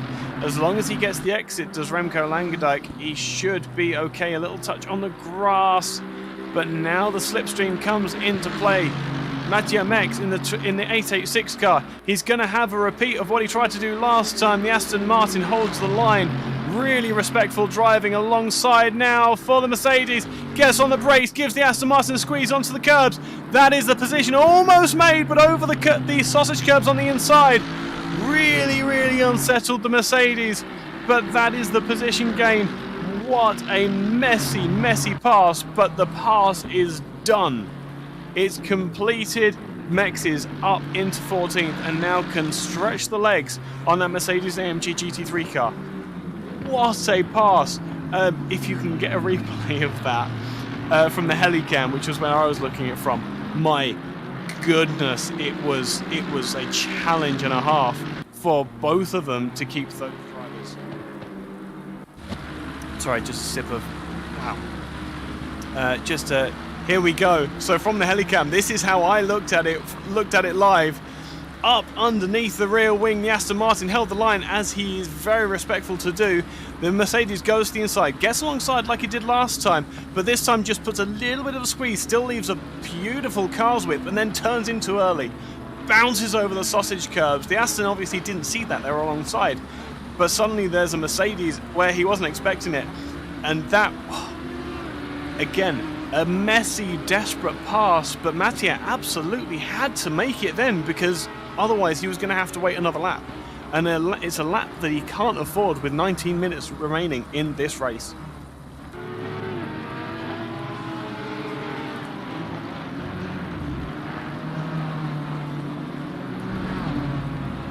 Oh, and an incident for the 130. Heartbreak for Andrew Brooker.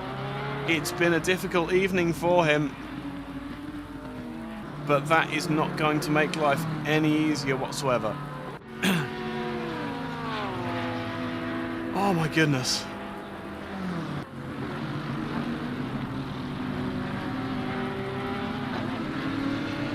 Yes, and Yankers in YouTube chat is the stream director, so please send your thanks to him for sure for being an absolutely incredible man on the cameras tonight.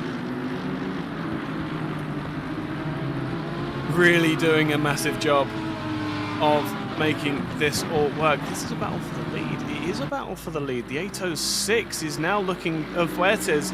I think this is becoming an eco drive for the 806 Audi, but now it's Miksik under putting the screws on for the Audi. I dare say that is a Gen 2 Audi, so it doesn't have the instability issues of the Gen 1 Audi GT3 car.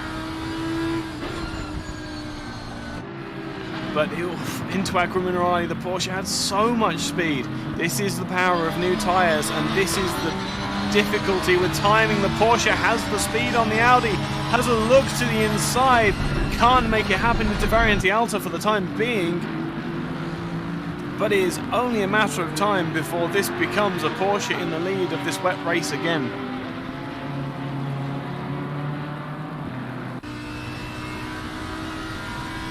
The gap goes out ever so slightly, and I do mean ever so slightly. It closes right back up as they come down in towards Ravazza. With the Porsche having the Audi punching a hole in front, is there anything that he can do? Oh, Dan Minton's off! Minton is off and has spun. What has happened for Minton? That's a really weird place to have had an incident. Oh no, it's coming down in towards Acqua Minerale. It's okay there. Oh, he's on the grass. That's slippery out there, Dan. Oh, he got on the curb. Oh, and gets nailed by the 24 car.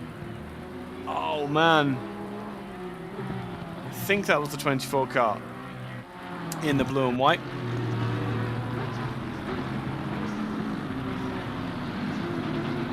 Let's see if I can do...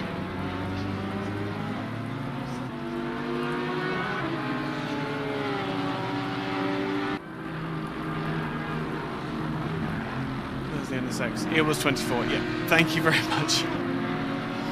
Discord doesn't have the best stream quality when you're looking from that distance. Mr. Buck's closing in on 12th. There's still 3.5 seconds to go. We need to watch that number come down, but he does have fastest lap of the race. That is an impressive show from Sean Buck. Not that we would expect anything else. Oh, the Porsche touches the Audi. Not expecting the Audi to brake so early. Now it throws the cat amongst the pigeons. That was the fight for the lead, but where's the Boolean car? A very simple mistake, but that is Boolean to the head of the race. That is him driving through there. So, the 58 back to the lead of the race. Vertes again sideways. Has he had another incident? He has, but this might have been all on his own. In towards Ravazzi. Yeah, the car just not sticking like he's used to. I think those tyres might be dead. Mixic to second then. With the 806 car now limping big time. There will be a large hole where his rear downforce used to be in the form of that rear diffuser. And plenty of work now for the Audi to try and hold on. Yeah. I feel as though we aren't going to see much more from that 806 Audi unless he pits and puts on some new boots and starts going for fastest laps. He has the pace. Vertes absolutely has the pace to be able to be setting blisteringly fast laps in that Gen 2 Audi.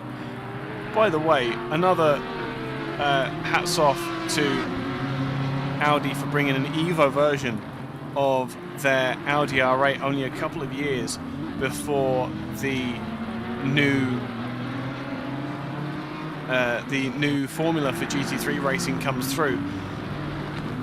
The observations and criticisms of the Gen 1 chassis were heard, understood, and he's closing in on the Porsche.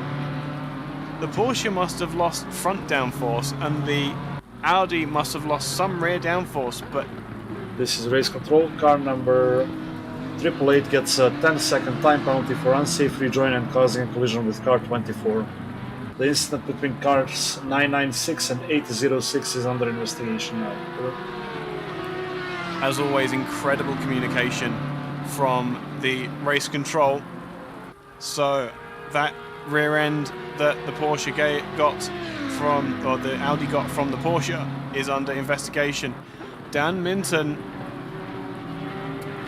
gets a penalty for an unsafe rejoin. And is it an unsafe rejoin if your wheels are in the air when you rejoin the track? There is,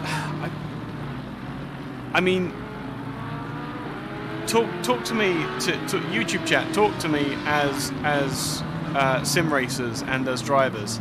That huge bump on the outside of Acqua Minerale when you run wide and you're trying to rejoin, is that a commonly known bump? Would Dan have known about that? I get the feeling yes, I know it's there, and it's there across multiple sims. It's just a difficult, yeah, I agree with race control. Absolutely was the right call there. But a difficult one.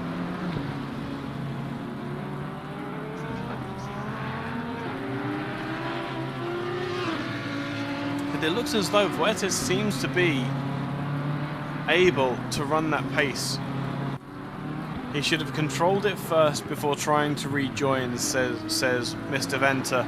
Yeah, I'm inclined to agree. I really am. Way big slide from the 806 Audi. A lack of downforce there may be. That's not going to stop him from having some fun. 1.7, 1.8 seconds is the gap between the two car and the 68. Once again, it's Zivkovic who is about to have an immense amount of pressure applied to him. And he is the leader in the 58 BMW. 5 seconds now, the gap to the 996 Porsche.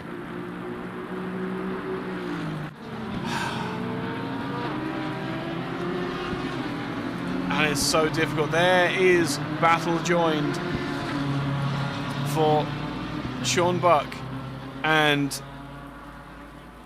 Radoslav Zivkovic. 24 has been hit 3 times this race. I wonder who has had the most contact.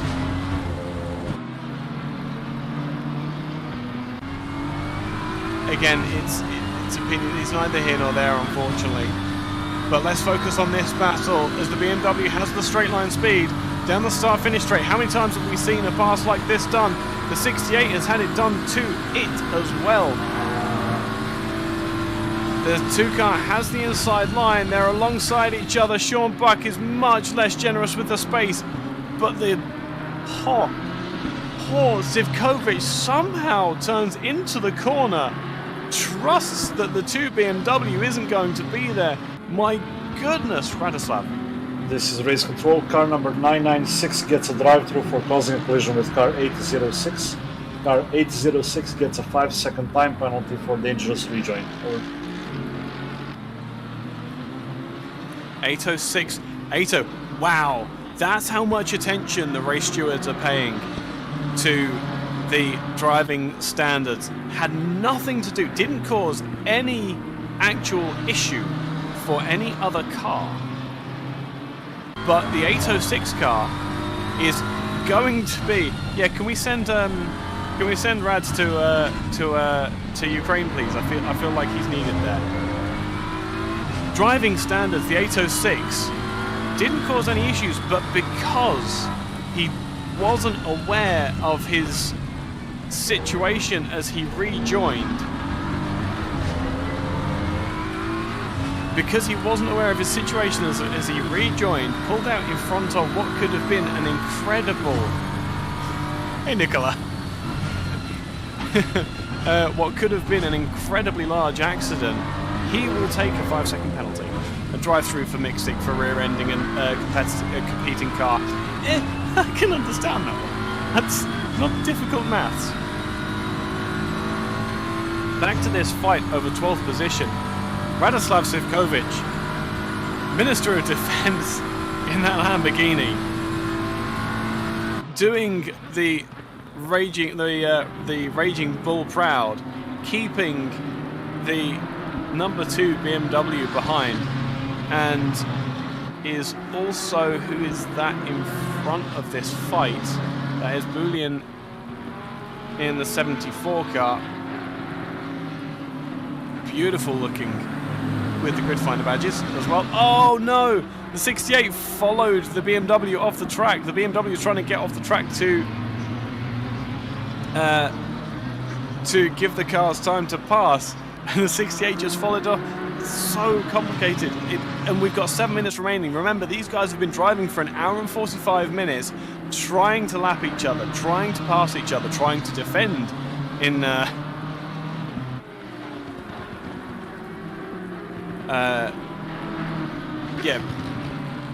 massive defense in Zivkovic's case. They are words. And just followed the BMW off. He must be kicking himself in the car right now. On the brakes, he's trying to get that position back.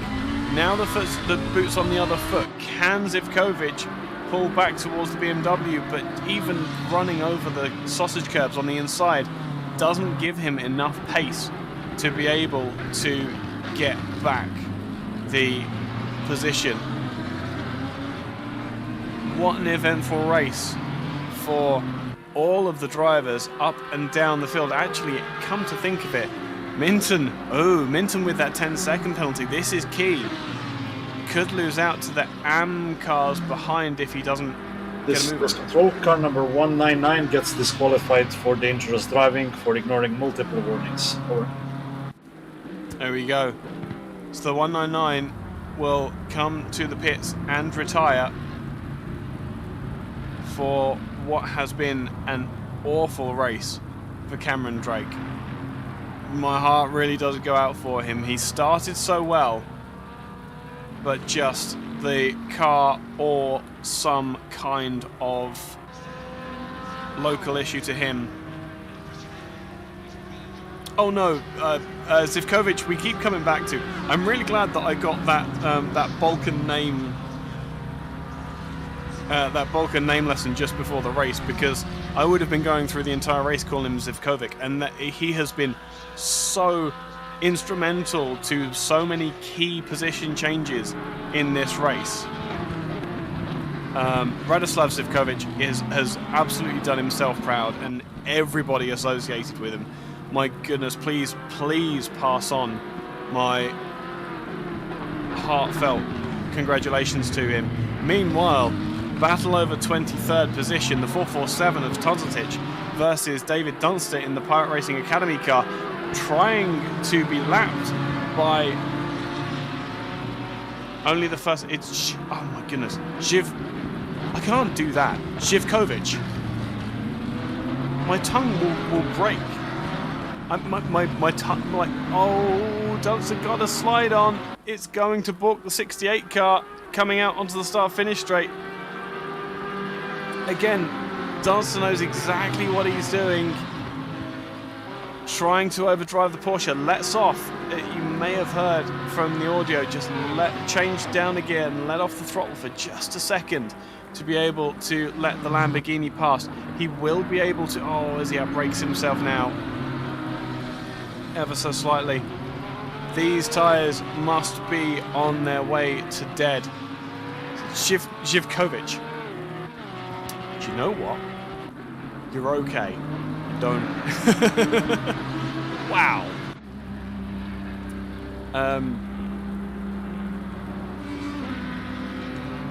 Yeah. That's terrifying. That's terrifying. Maciej Miksik into the pits for a drive-through. This is going to drop him back, and suddenly Dan Minton is going to have lots more to consider. Meanwhile, Boulian at the head of the field, running comfortably ahead of the rest of the field. He hasn't even come through 12 seconds, the gap now to Fuertes in the 806, who I don't know when he pitted, but it was a damn long time ago. I'll say that much. Where has Miksik rejoined? Who is that just passed? No, that is not relevant. Oh, he's just in front of Minton. Car number 24 surname is... Oh, grief. It's Joncic, isn't it?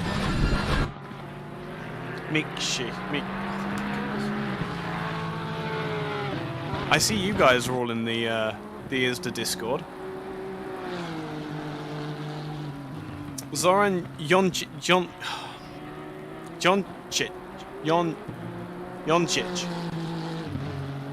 I can't do it.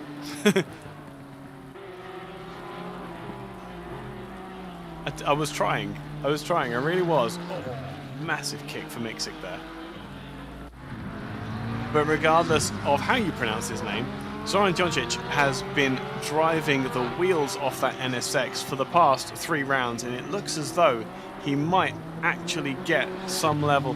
Djondjic. Okay. Djondjic. So the J is not a J, it's a Y. Djondjic. I'm still going to... I'm slowly getting it. I'm slowly working out what the letters are. But my goodness, what a drive nonetheless. Djondjic.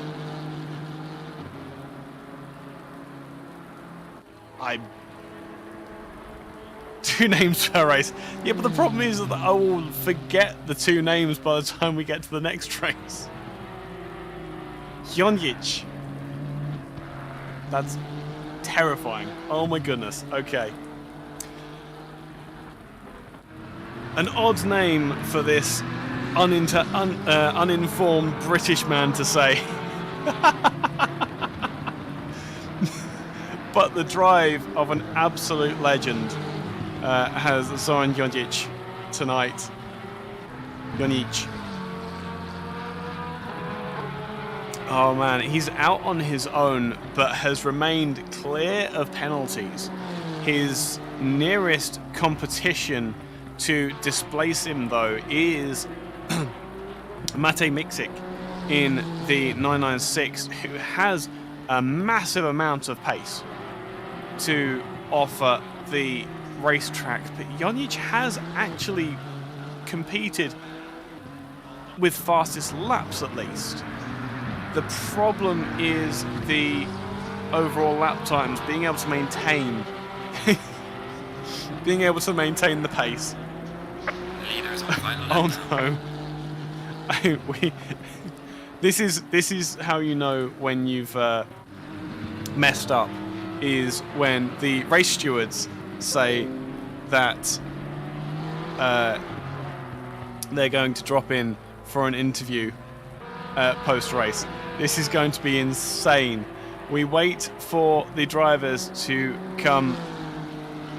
NJ is a single letter. No, no. Where is the leader? Niall Bullion is approaching the last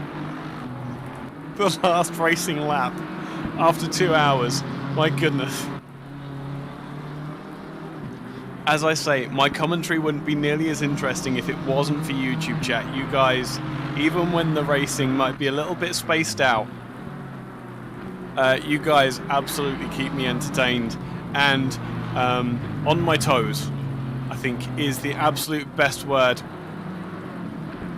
When I have time. Time is a luxury. It really is at the moment. Wait, what's going on with 36 behind? Oh, what's going on with Dan Minton? Minton's retired on the last lap of the race. What has happened to the 888 car? Gets on the brakes very early. This, I have a feeling, might be an IRL type of thing. Slows down and pulls to one side. You're missing nothing other than Niall Bullion crossing the line to take the race win at 63 laps. There we go. He will win by a massive 12-second gap in the end. The fireworks go off in the sky. And it will be Fuertes in the 806, the black-pink car, that takes second place. De Couza in the number 80 Porsche will come home in third position.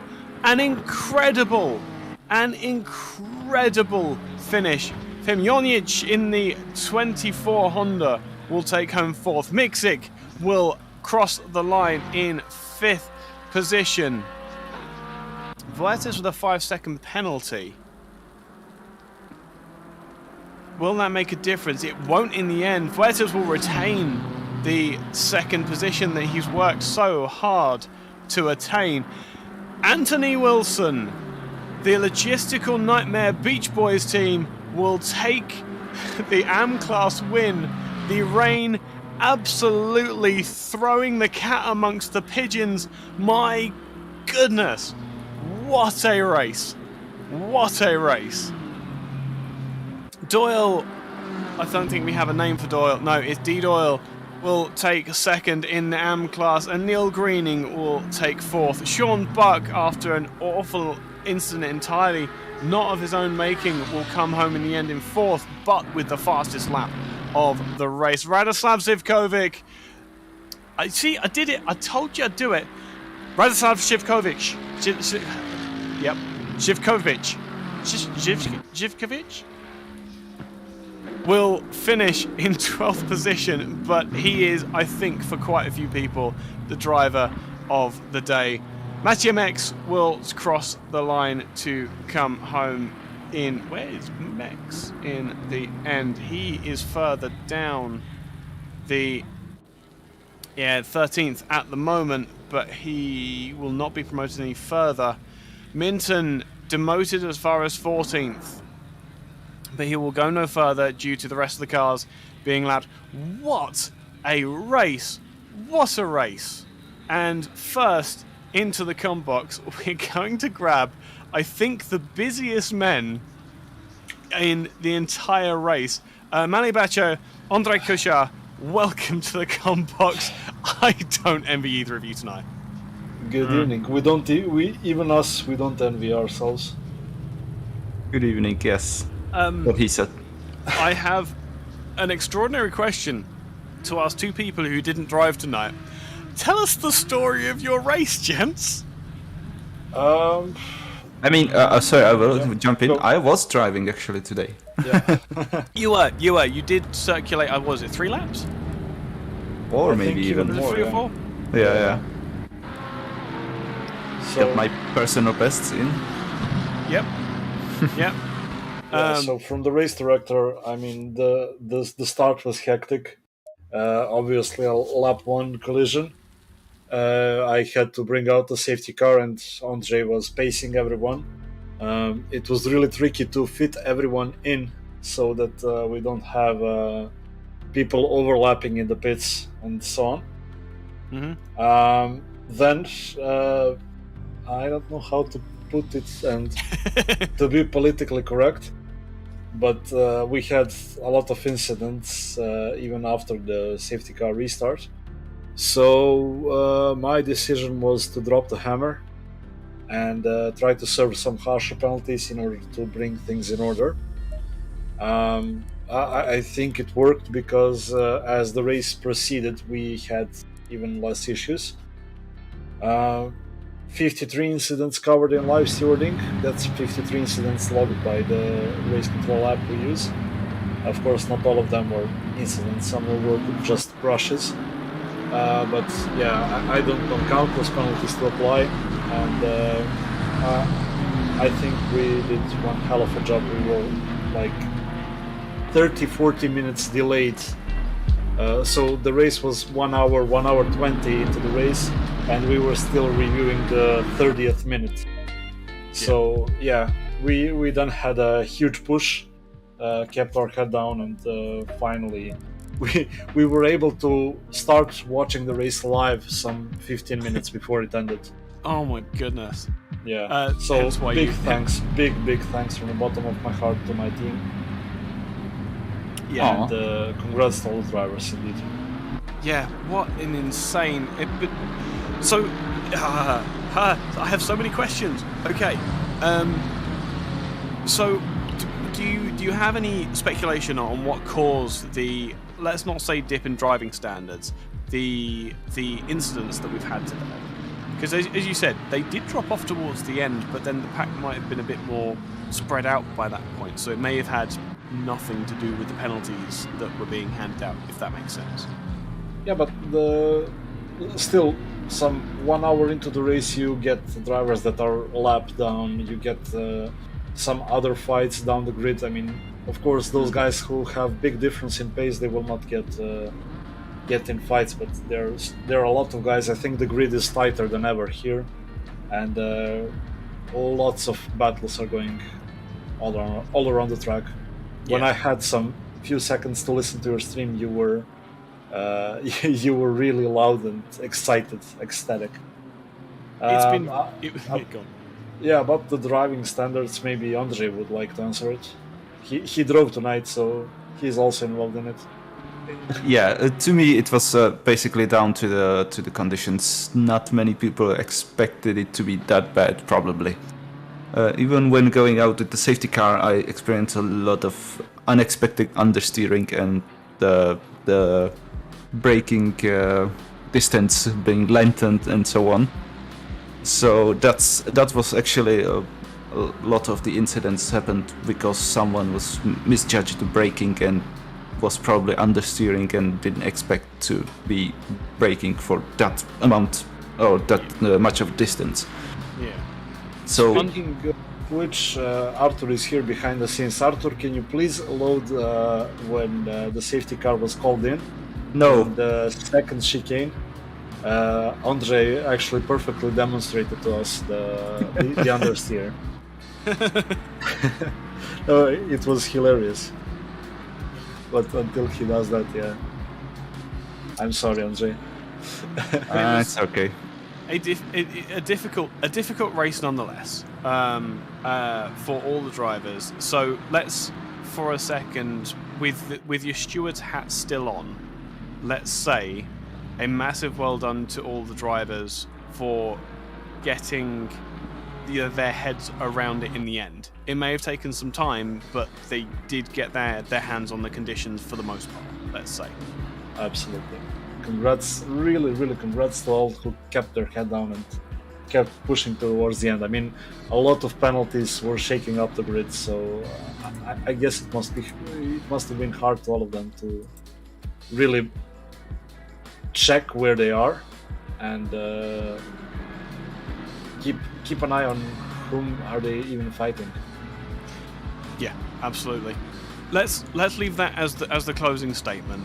Remember that we're all drivers here. We all are racers. We all enjoy the thrill of racing. Mali and Andre and Arta, they all have races across several disciplines. And if you join the Discord, for those of you in YouTube chat, if you join the ISDA Discord, we have it's Tuesday nights, isn't it? Social races. Yep.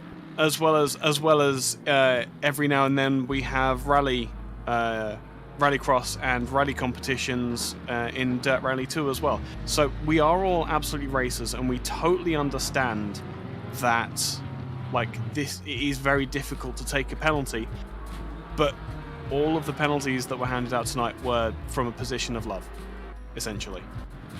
Yeah, I mean, our goal is not to be aggressive towards anyone or to bring too much personal stuff into this. We want clean racing, we want safe racing, we want those who spend hundreds of hours to practice, we want them to have good time here. We also want those who didn't have enough time to practice to still not be involved in anything that would make this racing not enjoyable. I mean, I always tell after a social race, we go side by side for laps, for dozens of laps, and it's a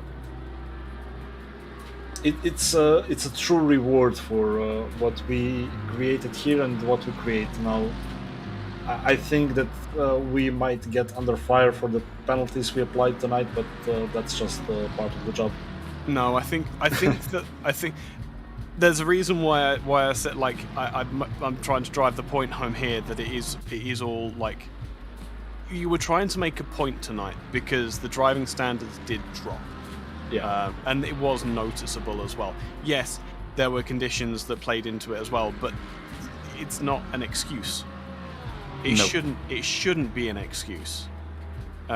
So yeah, the penalties were harsh. They were harsh for a reason, and hopefully the drivers will all get the message that they need. You can't just hot lap here. You have to drive like you would be driving in real life, otherwise you will be punished like you were driving in real life. Is that fair? Absolutely. There we go. Mali, Andre, thank you very much for joining me. Thank you very much for all the hard work that you have been doing tonight, and you continue to do day in, day out for ISDA. You know you have my undying appreciation and affection as a friend as well. So that goes without saying, but to say it on stream also obviously means a lot as well to me. Have a lovely evening, gents. I'll hopefully drop in once we've spoken to some of the drivers. Yep, thank you, and have a good evening. Cheers, mate. Thank you for having us. See ya. See ya. Next into the combox. First of all, we need to have the man who outdrove the majority of the field and took the car to second position in the 806 Audi. Valentin Fuertes. I know I mispronounced the name. I'm very sorry. It's all good. The story of your race, my goodness, what a race! Talk us through it from your perspective. Well, that was exhausting, but a lot of fun. Yeah. Well, on your face as well. I don't know. I qualified 15th. I knew there was more pace in it, but I didn't know how much really.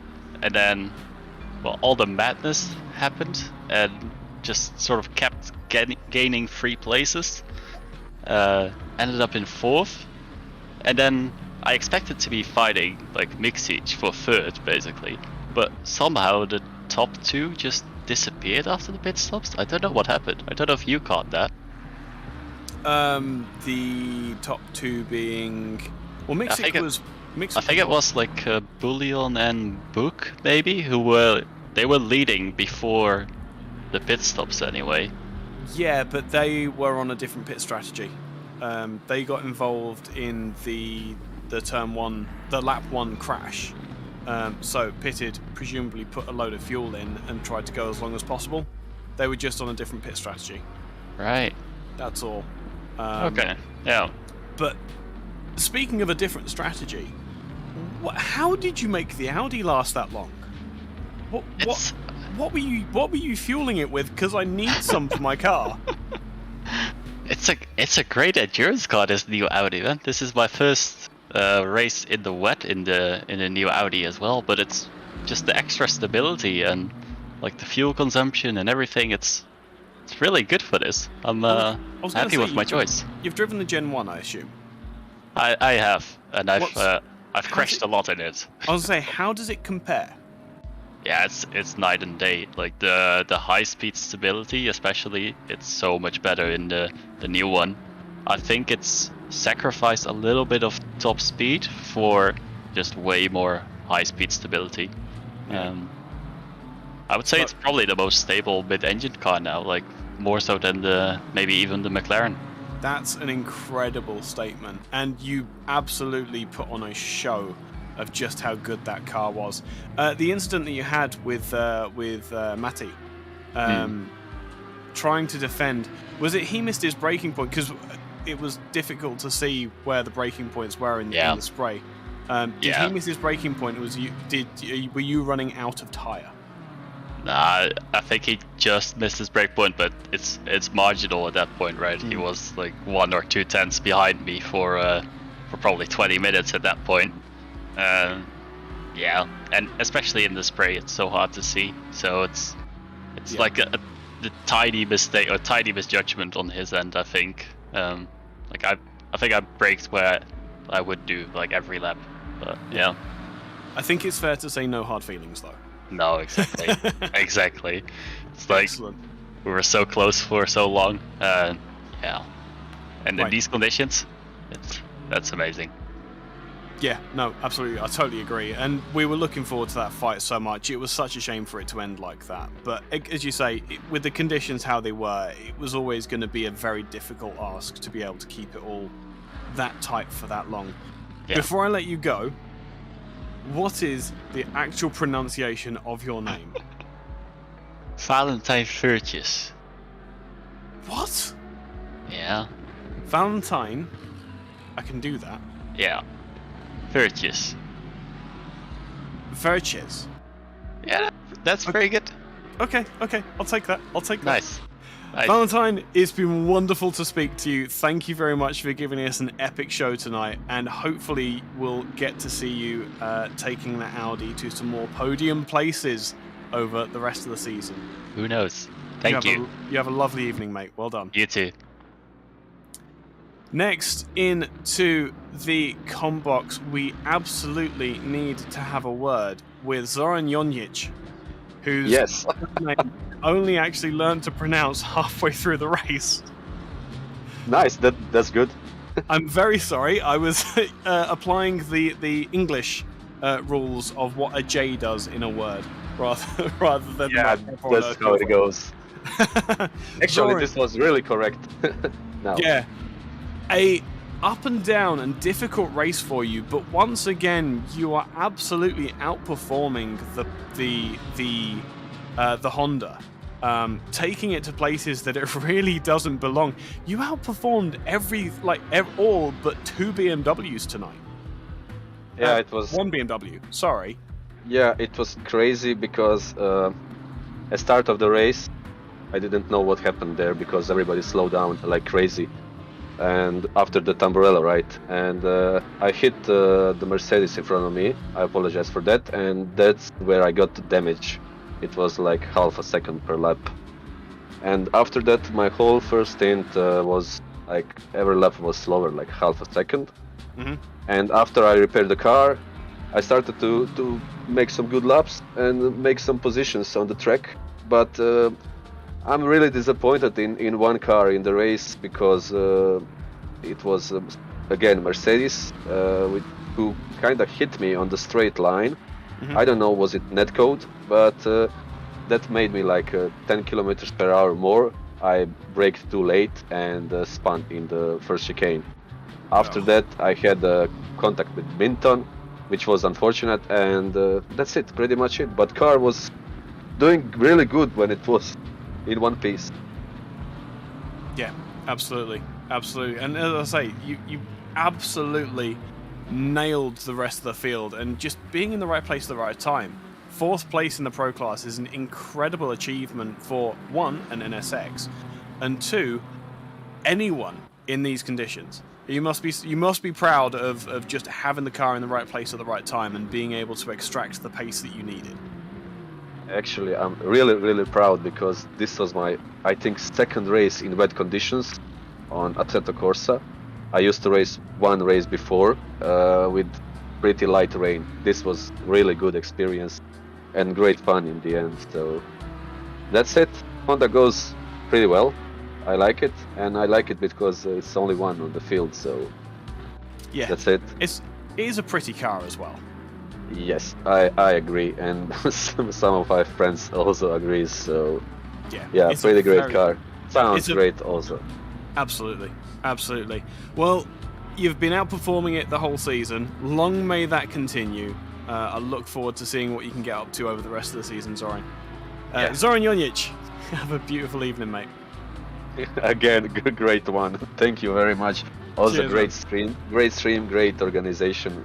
Thumbs up for everything you do, guys. Race control and everyone. Thank you. There we go. Testament from a driver as well. Thank you very much, Zoran. Next into the combox, we will have, I tell you what, let's have a very quick word with a certain Matti Miksik. Hello. Again, another one of those drivers that had an up and down race, very difficult conditions, and just an ever so slight misjudgment that meant that you almost missed out on a second place there, man. Yeah, that was a shame. I'm so sorry about that crash, but my car didn't want to stop there. No, we have spoken to Valentine, and he was fine basically. Yeah, he was fine about it. He totally understood. You'd been so close for so long, and the pace that you two were keeping in such different cars, it was incredible to watch. Once again, as I said to him, thank you so much for giving us such an incredible fight.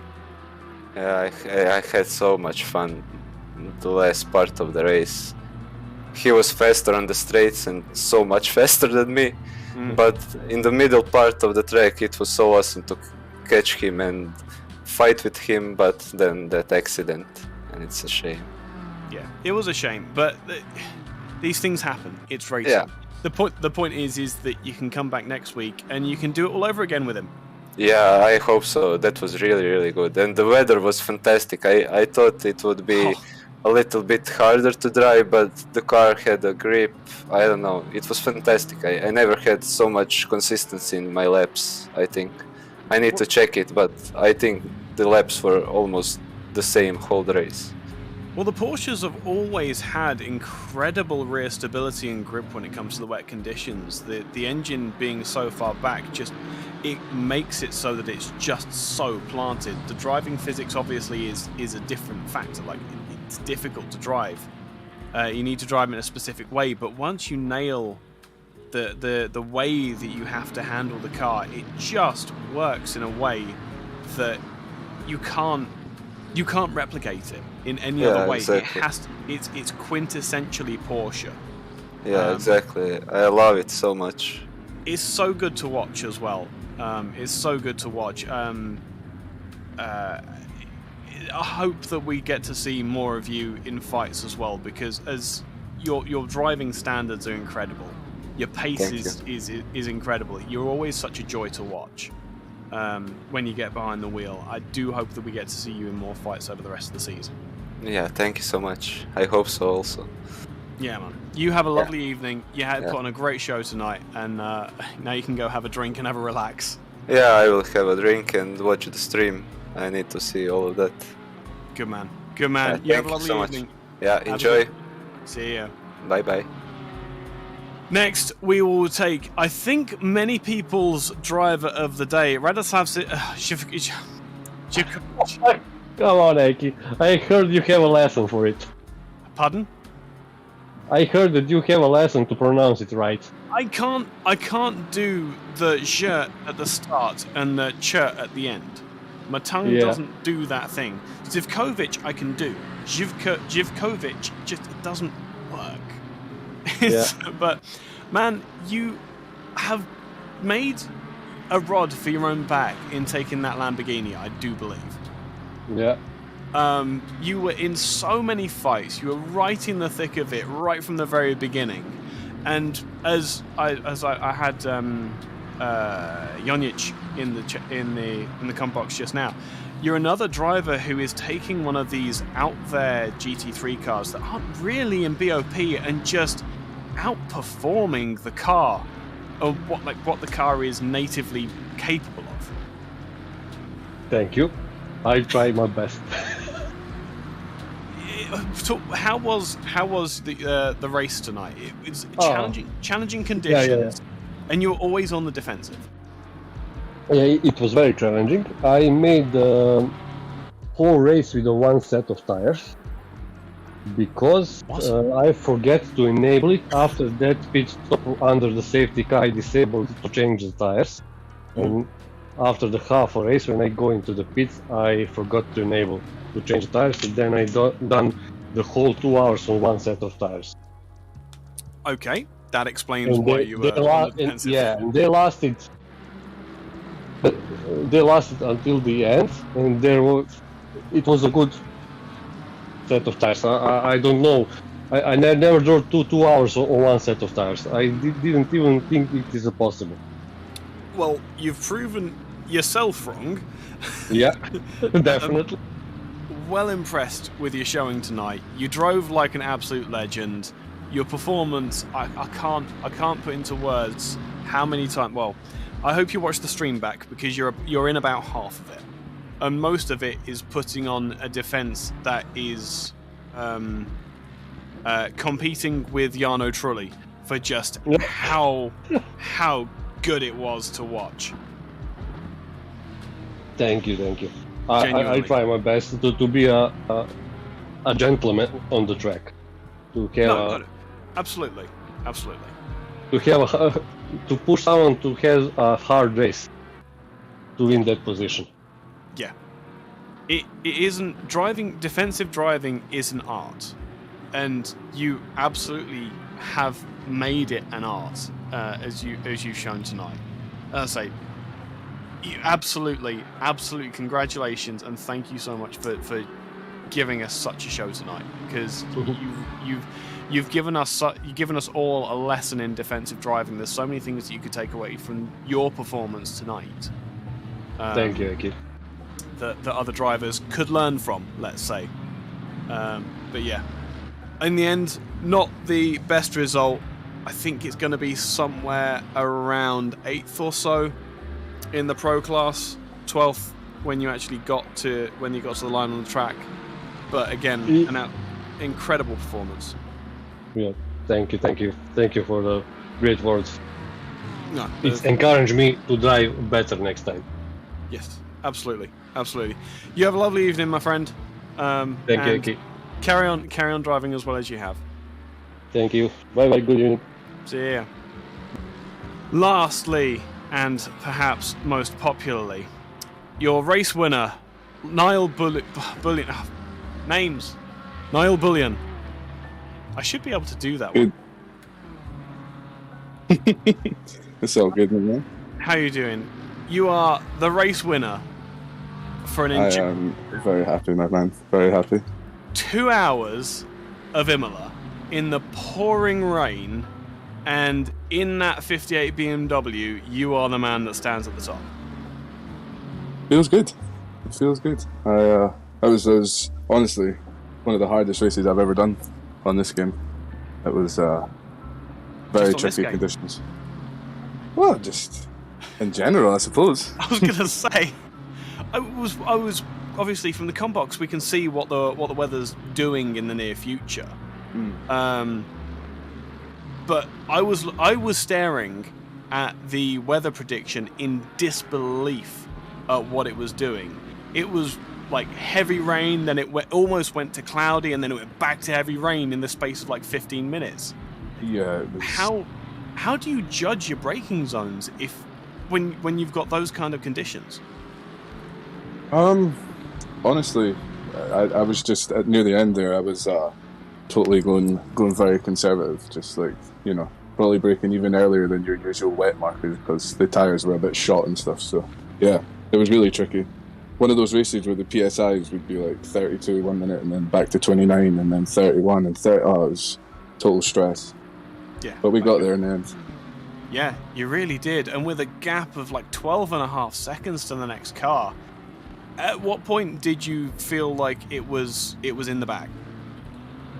Honestly, when they collided, I knew. I felt like they would have damage, and if there was any penalties, then it would have just played into my hands anyway. But yeah, I just had a feeling if I could just get past them when they touched at the last chicane, and they were golden after that. Yeah, absolutely. And it was that I guess passing was even a bit of a stress in and of itself, because you didn't know where the cars were going to go, and it was Fuertes. No, that's not how you say his name. Anyway, Valentine. He got a penalty for an unsafe rejoin, so you must have at least given you some kind of heart attack when he rejoined the racetrack. To be honest, I went purposefully wide because I knew he was coming back on, but they obviously deemed it worthy of a penalty, so there's what it is, I suppose. But yeah, I seen it coming, so I didn't think it was too dangerous personally, but So I think it's fair to say that this was a mature drive rather than an outright speed win, if that makes sense. Yeah, I would say so. I don't think I was ever the fastest man on track at one point, but I just seemed to keep it together, so I'm very happy. And I must say, everyone that I was lapping and stuff they all got out of the way pretty well. It's good to see. Yeah, absolutely. So, as always, the lesson from an ISDA race is consistency is more important than outright speed, and maturity is more important than making the suicide dives to the inside when you haven't got a hope of making it. I would say so. Slow and steady wins the race. Slow and steady, literally wins the race for Niall Bullion. Congratulations, mate. You absolutely earned this one. I can't imagine how much you must have been sweating at times during that. I'm absolutely going for a shower is all I'll say. So yeah, hard earned, but I'm very, very happy. Absolutely. Absolutely. Your winner, for all of the people who are in chat who said, yes, you absolutely have to go for an interview. Noel Bullion, winner of round 3 of Thanks so much. Of ISDA. Thanks for having me, guys. Have a Looking lovely forward to the evening, next one. You too, my man. Take care. Cheers. And with that, I think it's about time to end. It has been a marathon stream. It has been a marathon of the race. It was consistency that won, and all of the mistakes we captured live for you on this YouTube stream. Remember to hit the like, remember to hit subscribe, remember to join the Discord linked in the description below, and get yourselves involved with ISDA, because, well, this can only get better with more people, can't it? My name has been Ike Sky. The man behind the cameras has been Artur, another name that I can't, not a surname that I can't pronounce. And we will see you all in the next round. Next week, we get to do this all again. A very good evening to you all.